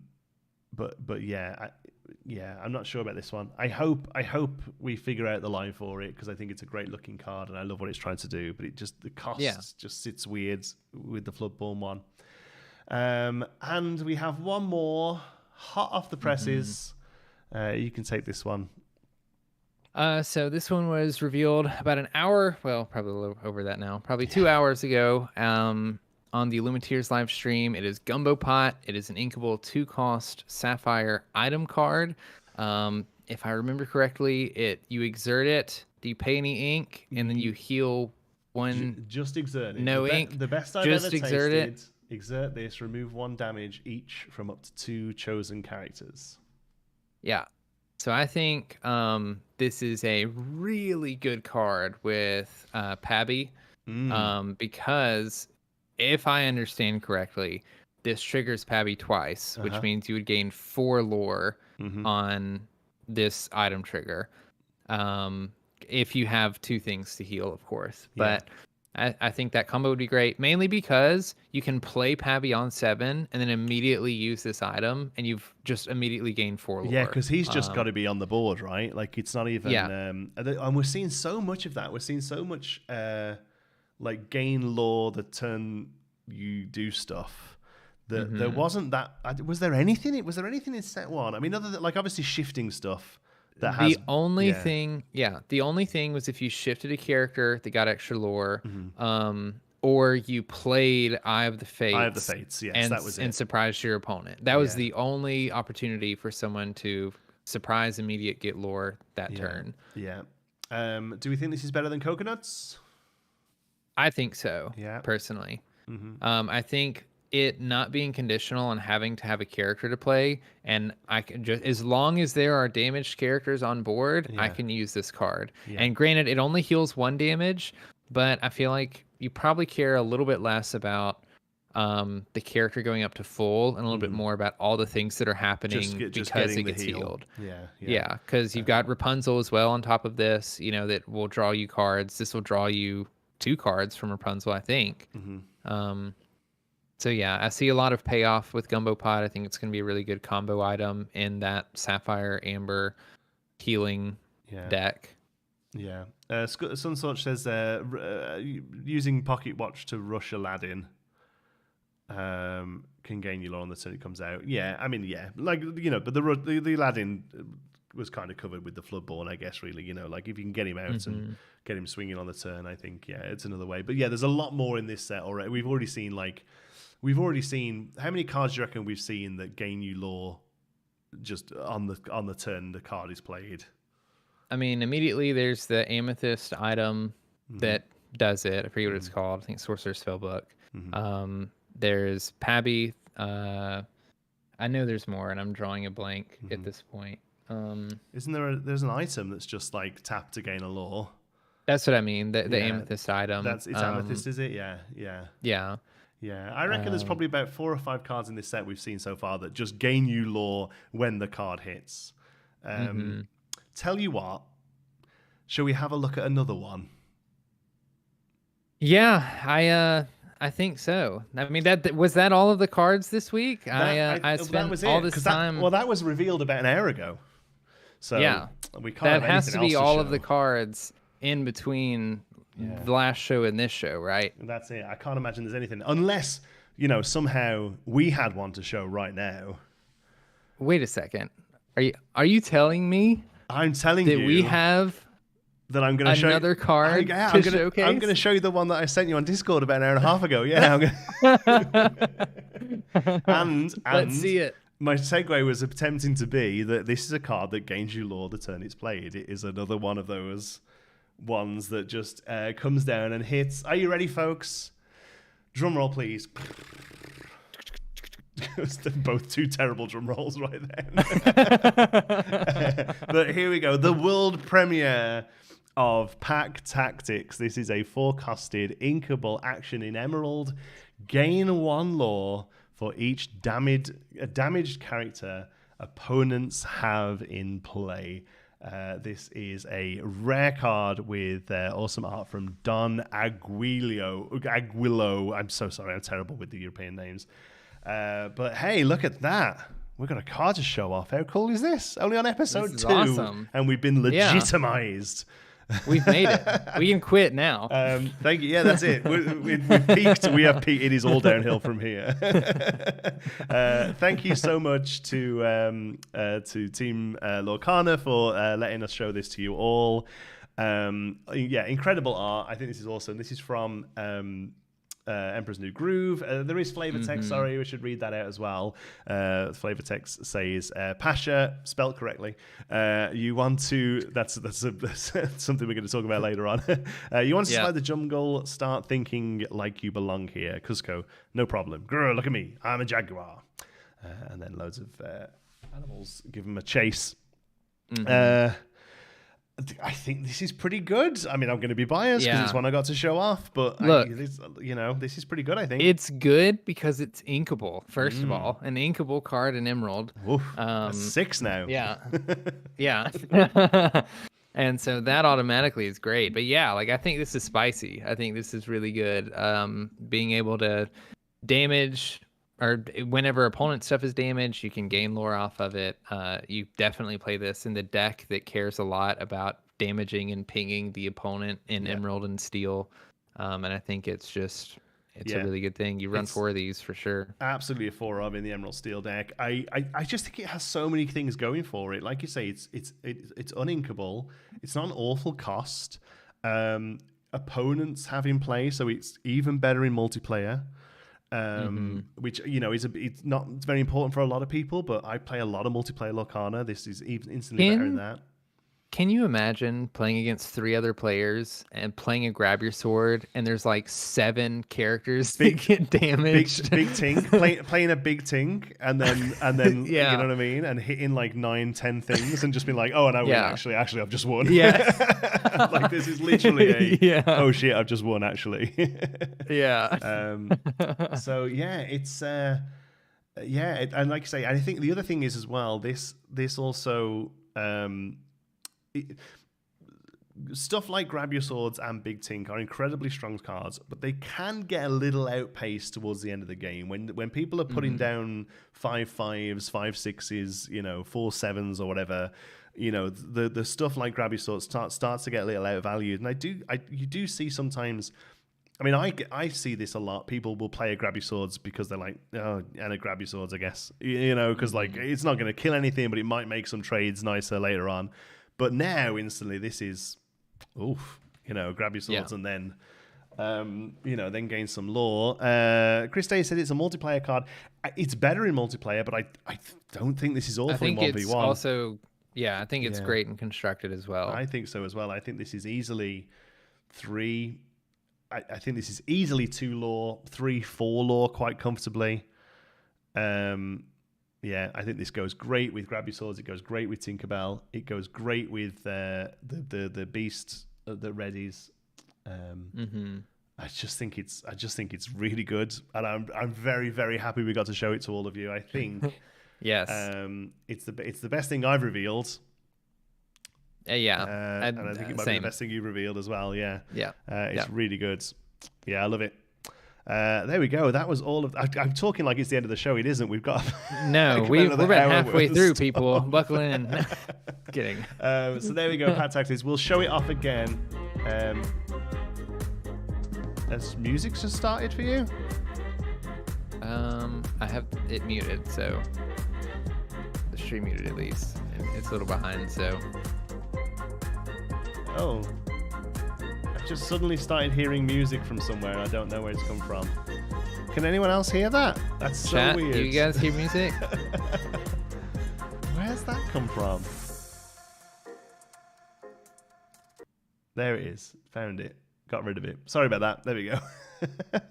Yeah, it was the outro music just started playing for some reason. Okay. All right, we'll show that off again later at the end of the stream, but we're going to move on to our next segment. This is one of our weekly segments. It's called You Made Me Ink. So You Made Me Ink is where it's basically our version of Card of the Week. We're going to show off a card from the current card pool, not a newly revealed one. A card that we think is really good, and not because we've enjoyed playing it, it's because it's spanked us in games. Yes.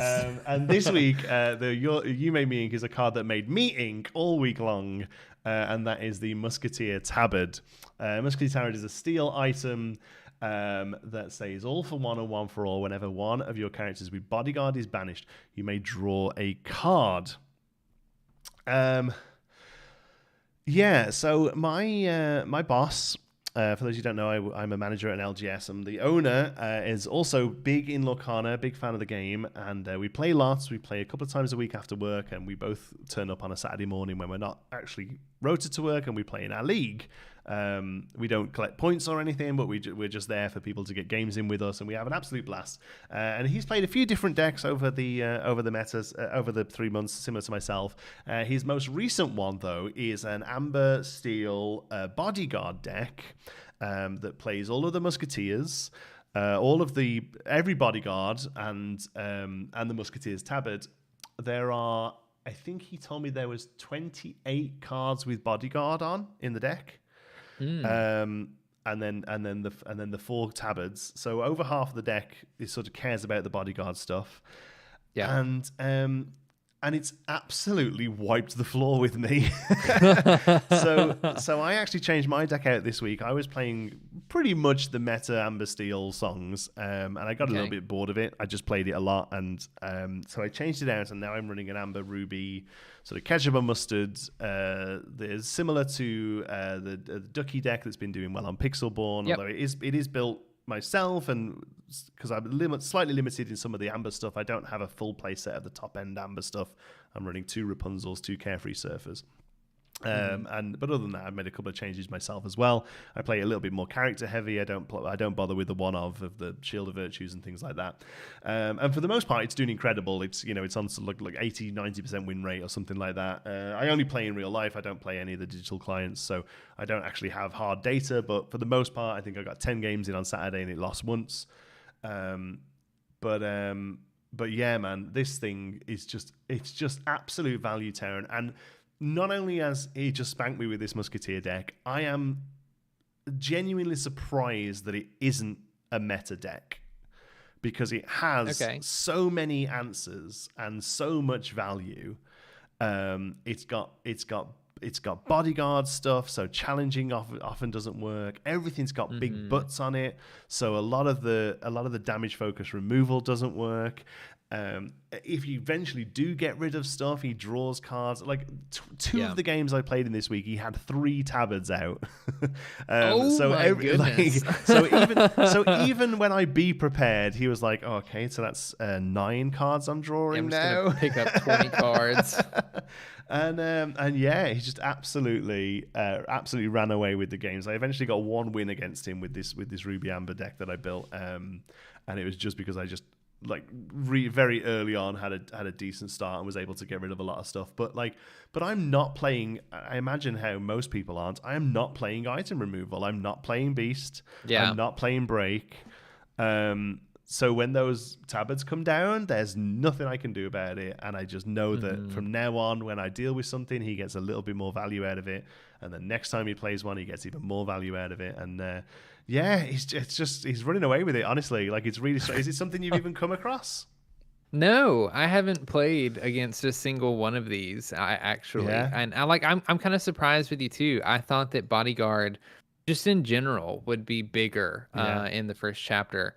But I have seen, admittedly, a couple people playing around with a Bodyguard like Amber Steel deck, with specifically around Musketeer Tabard, and kind of saying exactly what you're saying. Like if you can get one or two of these out, you just kind of draw cards forever and can easily overwhelm your opponent with Bodyguard and just the outvalue your opponent a lot. Yeah, so there you go. That was my You Made Me Ink this week. Absolutely wiped the floor with me, and was lots of fun to die to it over and over again. We'll move on to Mainstream Market Watch. It's gonna be a quick one tonight. We're gonna race through these because we've got lots to talk about. Yep. Not much movement on first chapter set booster boxes. A little increase overall. We still haven't had the October that was September that's now going to be November restock. November. Yeah. So there's been nothing yet to affect this at all. So I wouldn't recommend buying this. More product is coming. We should hopefully be getting it this week across North America. Don't buy these. Give it a week. Speak to your LGS, and see what this first restock looks like before diving into sealed product, I think. Although I don't necessarily see the restock affecting singles prices too much personally, because I just think it's all going to get bought up. That's kind of my thoughts too. So looking at singles, then it's Carefree Surfer. So if we look at Carefree Surfer, since basically, let's see, was it the weekend of Miami? The weekend of Miami, Surfer jumped from basically $25 up to now almost $50 after performing very well in Miami. And really just across the board, Surfer Stitch is a really good card and really was slept on for a long time. I was very surprised that he stayed as low as he was for so long. Yeah. For a while I was complaining because at Gen Con I ended up opening a foil Legendary Bell and immediately traded it off to somebody who was looking to foil out their Sapphire Steel deck that was next to me. And they had 2 Carefree Surfer Stitches. And I was like, I'll just take both of these and give you the foil bell. And until now, that's been a bad trade for me because the foil bell's been worth more. Yeah. But now it's a great trade. It's starting to average out. For me. So happy about that one. I remember opening my second one of these, within the first couple of weeks, and being annoyed that it wasn't the 4th Rockstar Stitch that I wanted. Yeah, kind of crazy to think. Interesting. I definitely want to watch over the next week as the reprints come out. TCG Player is showing me a slight dip over the last day or two but like literally like a few dollars, but definitely, it might be the end of the spike. So we'll see. The other thing I wanted to talk about today was the 2 cards that we assume, I don't think it's been confirmed anywhere, but the 2 cards that we assume are getting errated in the reprints. So I know that, let me see if I can find the post, because Disney Lorcana replied to somebody in their big announcement tweet about erratas. Yes, they said that there's going to be no sort of obvious markings to show that it's a second printing, but there will be erratas. But I don't think they've said anywhere what cards are getting errated. We are guessing it's these ones because there is a mistake on them. Yeah. And even with just that thread, people are buying these up. So the first one is Work Together. Oh my lord! It's a 1-costed inkable action in Sapphire. Work together, chosen cards against support. This was one of the cards that the Illumiteers got to show originally. I remember that very well. Fortunately, doesn't really see play. It doesn't, so while support can be a relatively decent mechanic, it's not, doesn't really seem to be worth, slotting a card in that does it for you. But this has been errata because there is a spelling error on it. For those of you who don't know, an errata is basically it's Latin for change, I think, and it basically means they are fixing a problem with the card. Usually the text on it. So it might be something like the artist has been credited incorrectly, or there is a spelling mistake usually, or maybe an omission of a word. One of the biggest ones I think from set 1 was, I think, the German version of Carefree Surfer only shows one law. I mean, so that is quite a big one. But yeah, the only difference here is that Pasha was spelt wrong on the. If you have a look at any copies you have, most likely spelled Pasha, and it should be spelled Pacha. So on the app, it's correct. Here on TCG Player, it's correct.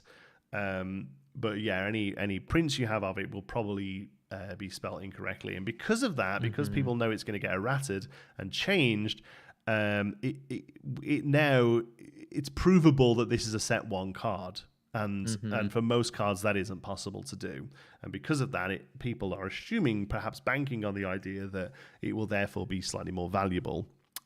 So yeah, a lot of these have been bought out. You can see the chart at the bottom there.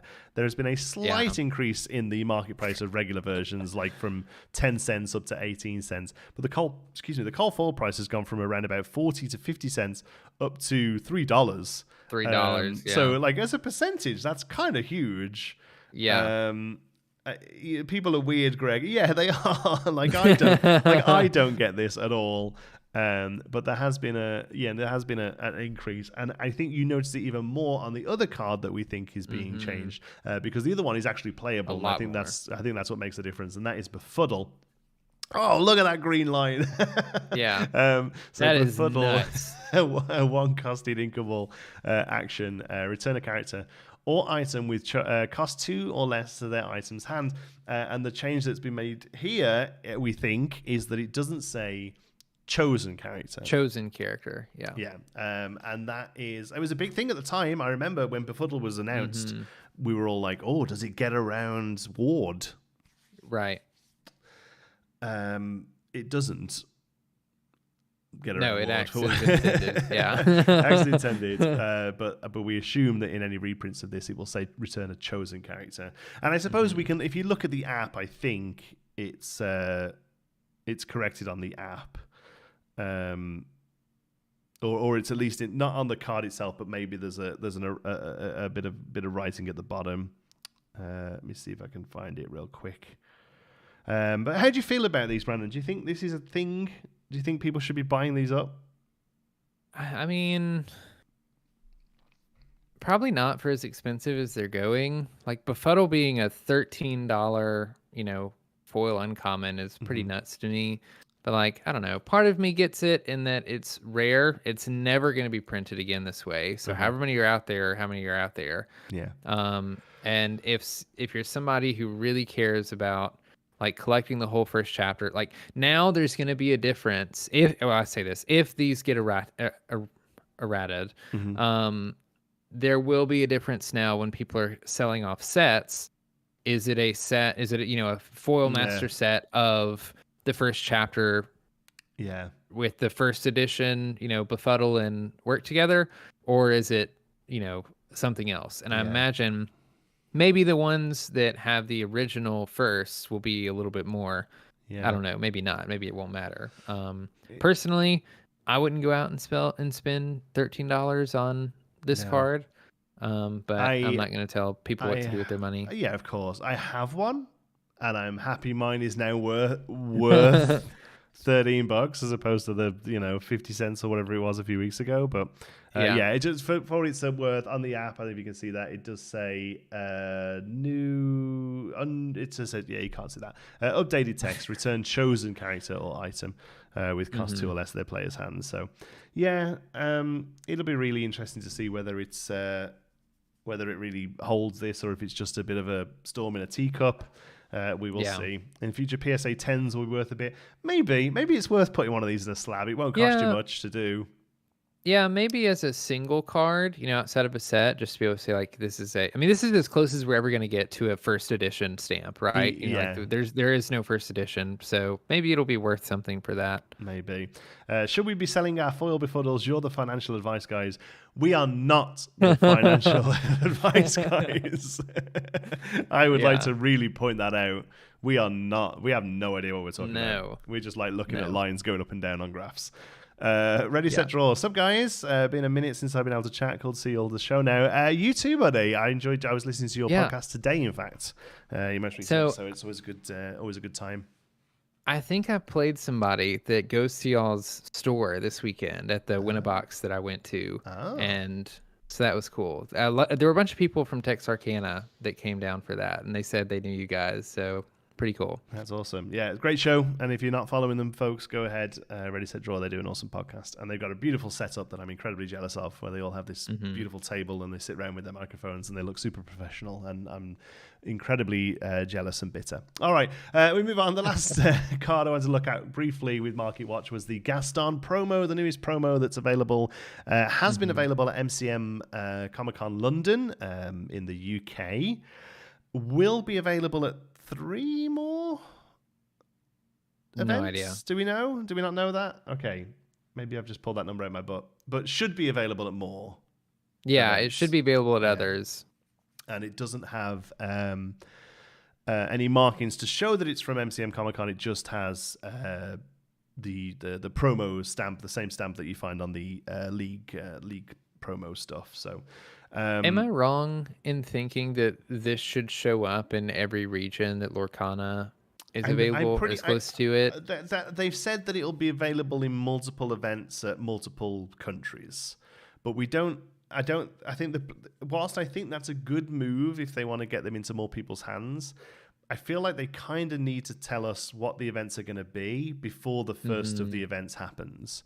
Because otherwise, you're just going to see these kinds of prices at the first event from all the FOMO of people thinking, well, the next one might not be, this is currently selling for about as much as all of the Musketeer ones go for. And I think that's what they were trying to get away from. Right. And I think the way they do that probably is letting us know. It's available at I can't see because it's available Luca at Comics Luca and Games? Comics and Games. I don't know what that is, but that's cool. I don't either. I haven't got one of these yet. I'm gonna let it go for a bit. I'm gonna see how this one settles. I'm not gonna grab one of these just yet. Apparently the foiling's different on it. I can't really tell from any of the eBay listings. It's certainly not the heavy surge foiling of the D23 ones. No, I think it is a cold foil. I just think it's foiled differently. I think the lore icon is. Oh no, there isn't a lore icon. It's Gaston. It's like the lore icon is really difficult to see. Texarkana Podcast Studio is one of my favorite words. Cool. Yeah. So yeah, I don't know. I don't think this is worth $100. I think this is probably worth $30, and I'm hoping that's where it sells. Yeah, I think we'll see some more cons that they hand these out and prices will fall. Sorry, Jim's pointed out these are listings, not what they're selling for. You are completely right, but they are selling for around that. I'll show you sold listings. So sold items. There's an actual cheap one, 47 with $30 shipping. So 77. But 99, 54 with $30, so 84. 97 with $18 shipping. So that they're all going for around 80, $70 to $100. Last sale on eBay was $54. It was, but then look at the shipping. They're charging through the roof for the shipping, and that's how they get you. If you add the prices together, they're going for between $70 and $100, and I don't think they're worth that. Yeah. After Cogsworth got spoiled, it gave Reckless Dudes a lore ability. I have been so hyped to retry this Gaston in my Ruby Sapphire lists. Yeah, he did, didn't he? The little Cogsworth lets you tap these. I don't know if it's any good, that, to be honest with you. I like the big Cogsworth, and we obviously play the little one to get the big one out, but I don't know. Interesting to see whether it helps. But I don't mind Gaston. He very often sits there, but will stop something questing, and I'll take that. I'll take that. He doesn't kill stuff very much, but he slows down something questing, and that's enough for me. Mm-hmm. Yeah, he's no Maui, but he's not terrible. Mm-hmm. All right. Do we want to move on to our big final topic? Yeah, so Disney Lorcana put out a tweet on October 25th that announced a lot of stuff, including a restock, reprint, official events, and information on promos and how they'll do stuff with that. We'll start with the first bit. The October booster pack restock should roll out this week. I don't know if it'll make it to stores by October. They have till tomorrow. Probably not. Before it's a November release, but better late than never, I guess. I don't know, Jonti, do you have any thoughts on what we're getting, how much we're getting? No, and my thoughts of this are why are you telling the public this before telling distributors and stores this? My distributor doesn't know what they're getting and when they're getting it, and therefore I don't know what I'm getting and when they're getting it. I have had a dozen phone calls today about it. Half of them being people who regularly play with us, half of them people I've never heard of before, and I have to just keep saying no. Sorry, as soon as I know, we'll post about it on Facebook or whatever. I'm obviously very excited. It's very needed, but right now, no, I don't know how much it is, and I would rather them have let us tell people than tell it themselves. But I understand why they've done it. For every dozen phone calls I've got, I'm sure they're getting 500 replies to every message they put out, So yeah. So I do kind of get it.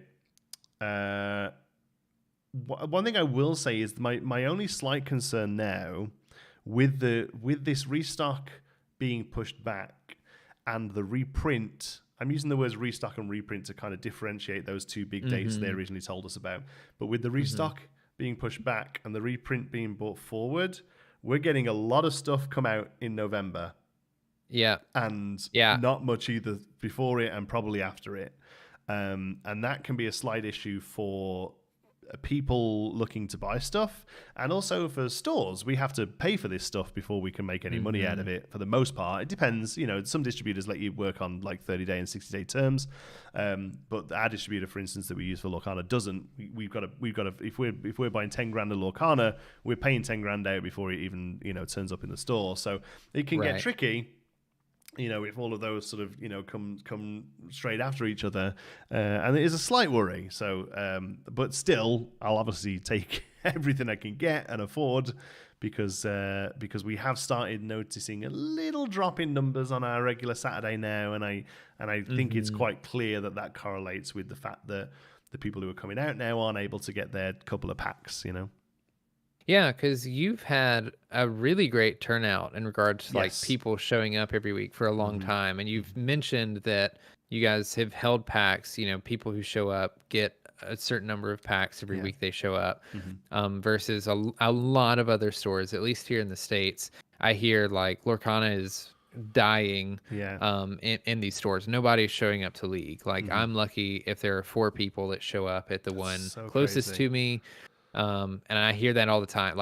I hear single digit numbers pretty much everywhere. And I agree and think that a lot of that is due to just nobody can buy anything. Even if some people are working with barely upgraded starter decks, some people don't have anything. They found the game too late, and maybe they've played some test games, but they can't do anything. I had one of the guys that called me today was like, I'm just hearing about this, and I'm a big Disney fan, and it sounds great. And I'm like, I said, I hate to say this to you, but you needed to be around 2 months ago.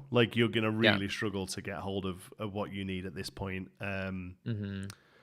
So it's tricky. A few comments from the chat there. Sorry, Greg says, it looks like these are the dates that the card's available, perhaps. So Belgium, 21st and 22nd. I think these are... Or are these just cons that they're at? Yeah, I think these are cons coming up. So MCM London, that's the one that's just happened. Luca Comics and Games in Italy, November. So maybe they were the 3. Was the Gaston available in Belgium? Maybe it was. Maybe it just being the week before MCM London. I haven't really noticed. So So maybe it won't come down that much more if it's only going to be available in Italy then, as far as North Americans are concerned. Because it's just as difficult to get from Italy as it is from London, I suppose. So, Sunscorch says the big box restock will happen in December. Doesn't have LGSs, but hopefully it's good for players. Yeah, and that's all I really care about. Like, I'll sit here and talk as an LGS manager, but like, I would like more Lorcana because people are asking me for it. I don't need it. You know, a lot of stores have said like, oh, we've had to charge more for Lorcana because otherwise we won't make any money. And you know, I'm like, I've got other things to worry about. Since Lorcana came out to now, we've had a big Pokemon release in 151. We've had 2 or 3 Magic releases. There's been a Digimon release, a One Piece release, and that's just card games. That's not even looking at any miniature games or board games or anything. Like, I'm not sitting there going, God, I need Lorcana because otherwise I'm not paying my rent. I want Lorcana in my store because people are asking for it and people are coming out and playing it and enjoying it. Really, that's all I'm looking for. But yeah, we were having sort of 45, 46 play, and now we're down to about 36 play. So it hasn't been a crazy loss, and obviously that lowest number is still a lot higher than a lot of numbers I'm seeing. So we're incredibly grateful, incredibly, you know, we understand how sort of lucky we are, really, if nothing else, I think. But we have tried to make sure it all goes into the league and it's worth you coming out and playing. But it's been difficult because we only got 2 OP kits, so we've had to do like, you know, top so many players can get a promo card or whatever, and only sort of the top 15 or 16 are going to be able to get a pin. And that's been difficult to hear other stores who get 4 people turn up every week, but they got 2 OP kits as well. So those 4 people have all got play sets and 1 of each pin and everything, you know. So I'm hoping that eventually OP numbers do affect allocation.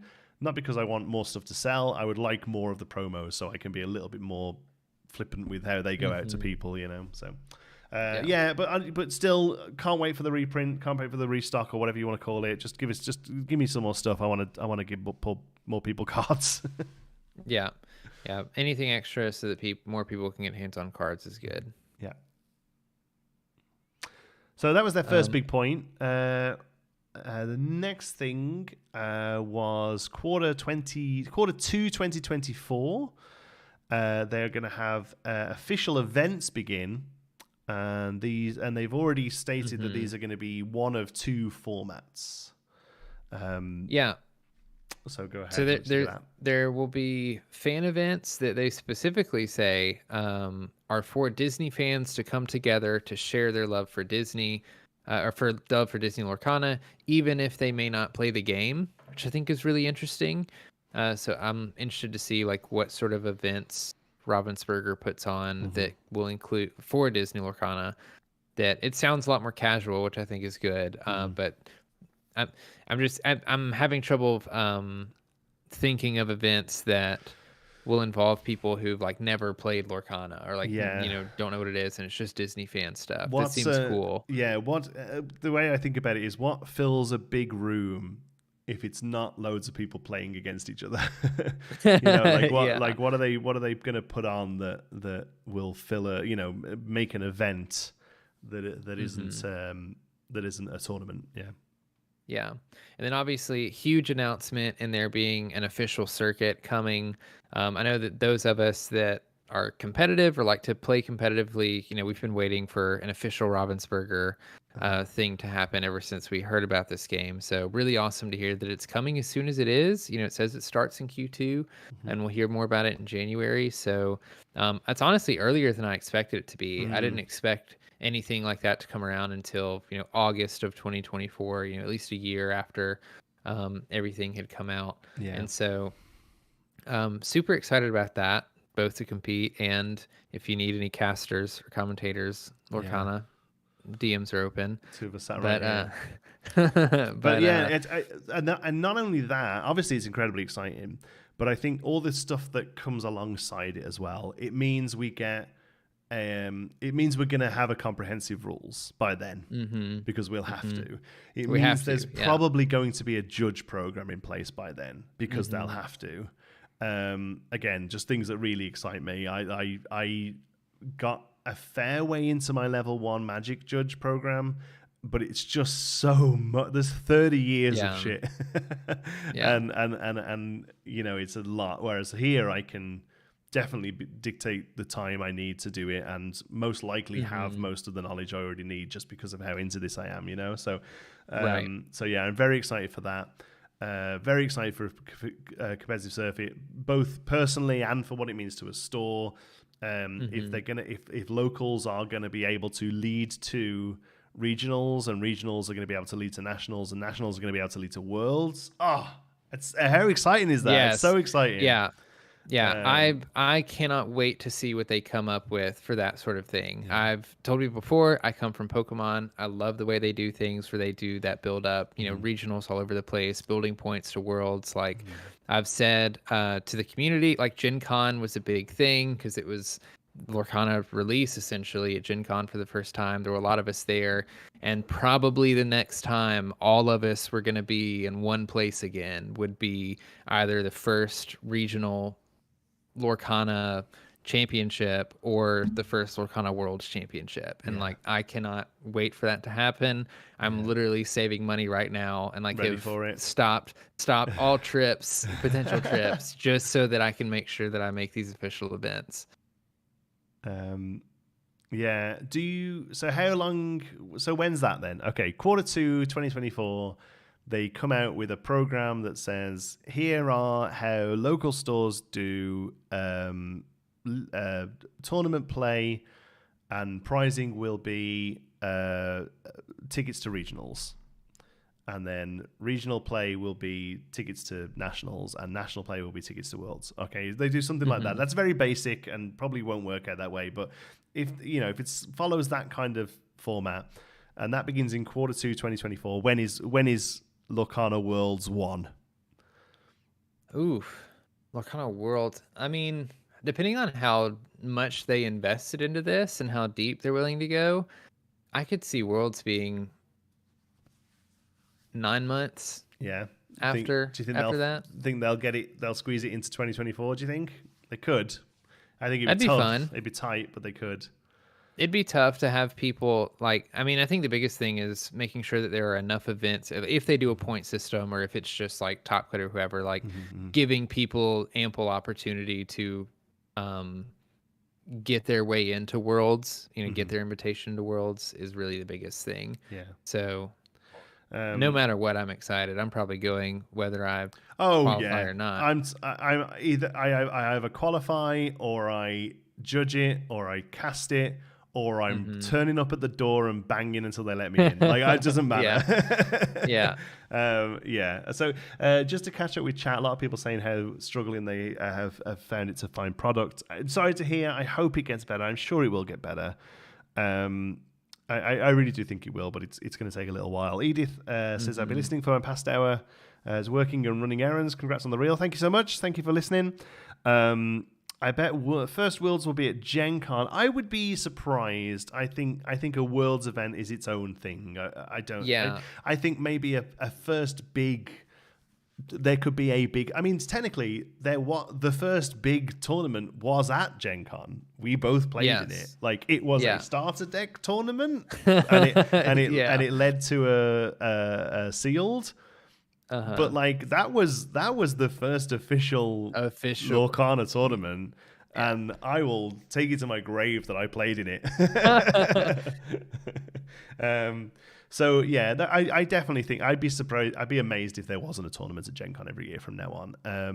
I agree. As long as the game is big enough. But no, I think Worlds should be a convention center to itself. Its whole thing. Yeah. 100%. I would love to see it. ESPN World of Sports in Florida, so as that you can, it's Disney World. I think it just seems so obvious. Worlds at Disney World. Yeah, it just seems so obvious that that's where it should be. They could get a Mickey down for photos with people. It's what it has to. It has to be there. Yeah. Anywhere else. It'll be like a Marriott. Probably to begin. That's why I say, won't it? Yeah. Depending on how much they're really trying to invest, or how much they're okay with it not being a huge deal. I could see us going a year and not having worlds and like having a cycle of a circuit, and then like in year 2 is when we see an actual like worlds that's worth going to, and a big event. I unplugged my headphones then, so I'm happy for you, or I'm sorry that happened. But no, it might be a while, and I feel like the first one probably won't be as ostentatious as we all would love it to be. Sitting atop of Big Thunder Mountain with our trophy. Yeah. But it's really exciting stuff. They go on to show the 3 promo cards that we looked at before. That's where they were first revealed. Promos will no longer have the logos like we mentioned before. Was that announcement? So I'd be completely honest with you, I'm not a huge fan of that change, honestly. I really liked the event-specific promo stamps on them. I thought it was a really nice thing. I think it was really individual. I'd not seen another game do it much. Magic does have some cards where it'll say like San Diego Comic-Con or whatever, but actually using the event's logo as the rarity stamp, I thought it was a really classy way of doing it. Yeah. I thought it looked really good. It was a really nice memento. And I personally, as long as these cards stay mechanically, not mechanically unique, as long as it's just stuff you can get from the set, and for the most part, it's been uncommons from the set as well. They haven't even been particularly playable cards. I think out of all the ones we've had so far, outside of the Musketeer package that can do well, like I feel like Detective Mickey from the OP promos is probably the best of the bunch. That's probably the most played promo. Yeah. Well, I guess Gaston, I think, would take that now. Yes, but other than that, would. Yeah. But I personally don't really mind them being difficult to get or expensive to get if you're not at the events. Like, I'm okay with it. They're promos. They shouldn't be readily available. It kind of takes away a little bit of what they are.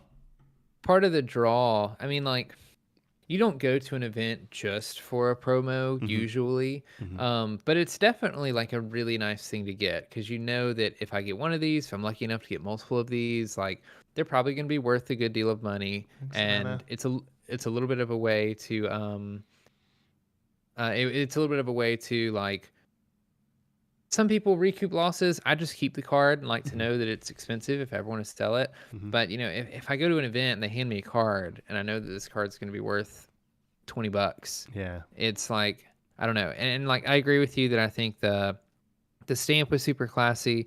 Again, coming from Pokemon, they do this all the time with a lot of their promo cards, where there's a little stamp on the card that sometimes it's like event specific, sometimes maybe there's like a GameStop promotional and you can like get GameStop promos, and sometimes it's or a lot of times it's, if you top a tournament, you get a specific card that says top 8. It has a little stamp on it. Yes. And like you said, as long as they keep the promos, make sure that they're not mechanically unique, which they've promised in the past long ago that they would never do that. Yeah, very early on they put that out, and I have no reason to doubt it. So like I'm only pointing it out because anyone coming in a little newer or something, I think I think it's worth reiterating it as a point. Yeah, of course. But I don't mind promos being $150 or $200. No, it's a collector's thing. As long as players have other ways to play with the cards for cheaper and that are more accessible, I'm fine with that. I think these 3 we're seeing here are better than the ones we've had so far, I think. And I think the OP cards are better than set 1 OP cards, I think, because it's Bucky. Oh, what was it now? Bucky, Cinderella, the Cinderella training, the Minnie Mouse Floodborn, and is she a promo card? Really? Yeah. Chat, help me out. What was the other one? What was the OP the OP kit 2? I can go and find the image. I don't remember. Yeah, now I'm gonna go look. Let's see where I saved it. See if my filing works. Inkwell, resources, promos. Oh, I've got them right in front of me. Look at that. Boom. I can't show them on screen. I haven't got that set up. Yeah, it's Robin Hood, capable fighter. Oh, okay. So the Pinger, Minnie Mouse, Wide-Eyed Diver, the Floodborn, Bucky, Squirrel Tutor, and Cinderella Knight in Training. That's the 4. So it's 3. You get the Cinderella just for rocking up, and then the other 3 are the sort of the ones that you give out. So far, I mean, obviously, we're not really playing with these, but I feel like they're loads better than Yzma and Hey Hey. Mm-hmm. So. Yeah, I agree. I definitely think that Amber, Rapunzel, and 4 Dozen Eggs will are a lot more playable than some of these others were. Was there anything else? I think that was most of their. Yeah, I think that was pretty much. Stuff. Yeah, I think that was pretty much it. The only thing I think some other people knew this. I didn't know this until I read the tweet. But for the restock and the reprint, they specified that for the October restock, it's booster packs only, and for the reprint, it is just boosters and starters. So I'm led to believe that troves and gift sets are not a part of those reprints, which I think is interesting because I know there were a lot of people. Like, I almost waited. I was like, I'll just wait till the reprint to grab a trove because I wanted to get one to hold. And luckily, shout out to Adara, she brought me one in Miami to keep. So unfortunately, for anybody that was trying to keep sealed product, might not be able to. Those prices aren't going to go down at all, I don't think. But yeah, it is interesting. I kind of get it though, because obviously there's like an extra process with those. It's not just packs and packs in a box. There's all the other bits and the gubbins and everything. So I kind of understand that they're just going to carry on with packs moving forward. But yeah, it's weirdly going to make things like troves even more valuable. If I mean, I got a trove and teared the hell out of it and ripped it open, and I use the box for the bulk. So I only have a box of boosters sealed. That's all I've kept. Okay. That's all I've kept sealed from set 1. People have shown that you can get into the sides of them and stuff. So who knows, like long term, how much value it's going to keep. I just kind of want to keep one of all of them on the shelf from now on. Really, more of a collection thing for myself than anything really. So. It'll be really interesting, but yeah, right now I wouldn't suggest buying any sealed product on the second-hand market. At least I would wait and see what your stores are going to get. Which kind of leads me to our last thing we always do. Is that was this week in ink. What is your next week in ink going to look like? Do you think? So next week in ink, honestly, I expect reveals, to continue to go pretty crazy. We're about 2 weeks out from the LGS release, right? So we still have like 120 plus cards to get revealed between now and then. So I expect there to be 3 weekends. Yeah, it's the third Saturday from now. Okay. Yeah. So I expect reveals to keep going pretty strong. What I'm doing personally, going to my LGS tomorrow to hang out with some people. A friend of mine, Trey. Some of you met him at Gen Con.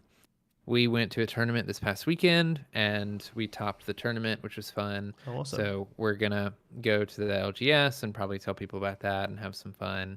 Other than that, there's probably not much that I'm doing regarding Lorcana, I don't think, other than continuing to edit a video that I promise is going to come out eventually.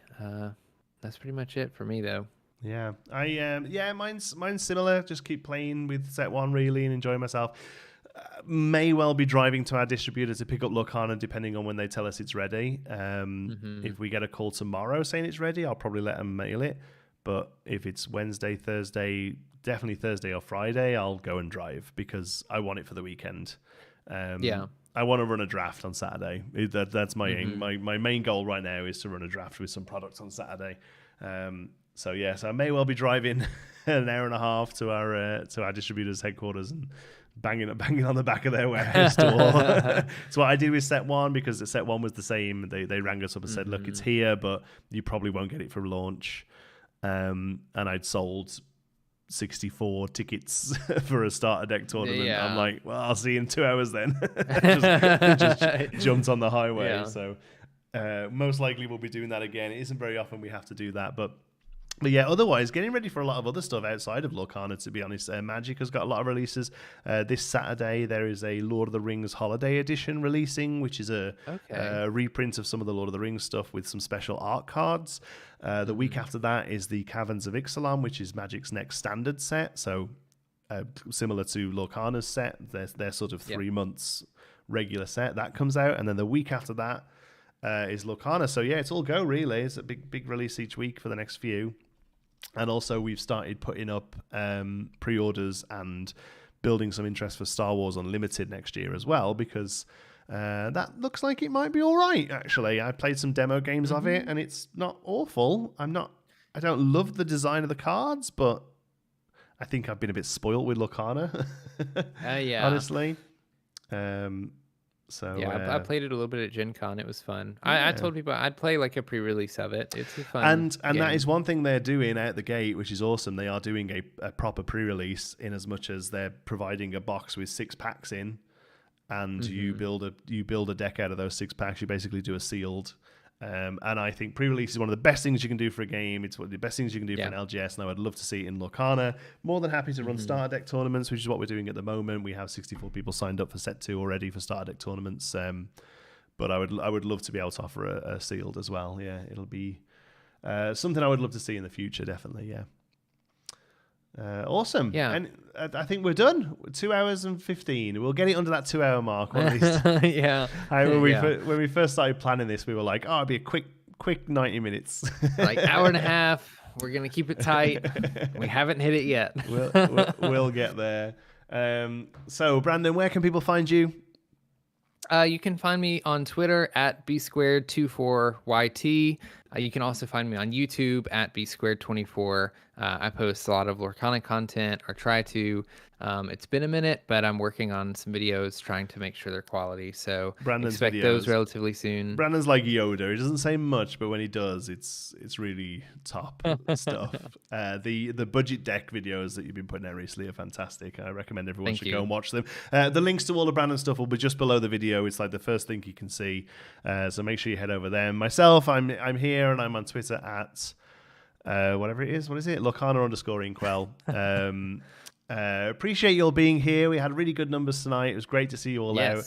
We'll just show you pack tactics again for anyone that did miss it at the time. This was the card we got to reveal tonight. A forecasted inkable action in Emerald. Gain 1 lore for each damage character opponents have in play. I think it's really good. This card, this single card can win a multiplayer game. I think, yeah, depending on the board, this card could, I can see this card getting 10 lore in a turn. No problem in a multiplayer game. No problem at all. Yeah, it's kind of gross, actually. Ban it. First ban card. I would love to be the person who revealed the first ban card. That'd be amazing. All right, that's all we got time for then. Thank you so much for joining us. That was This Week in Ink. Until next week in Ink, have a good week, and we'll see you later. Bye. Bye, guys.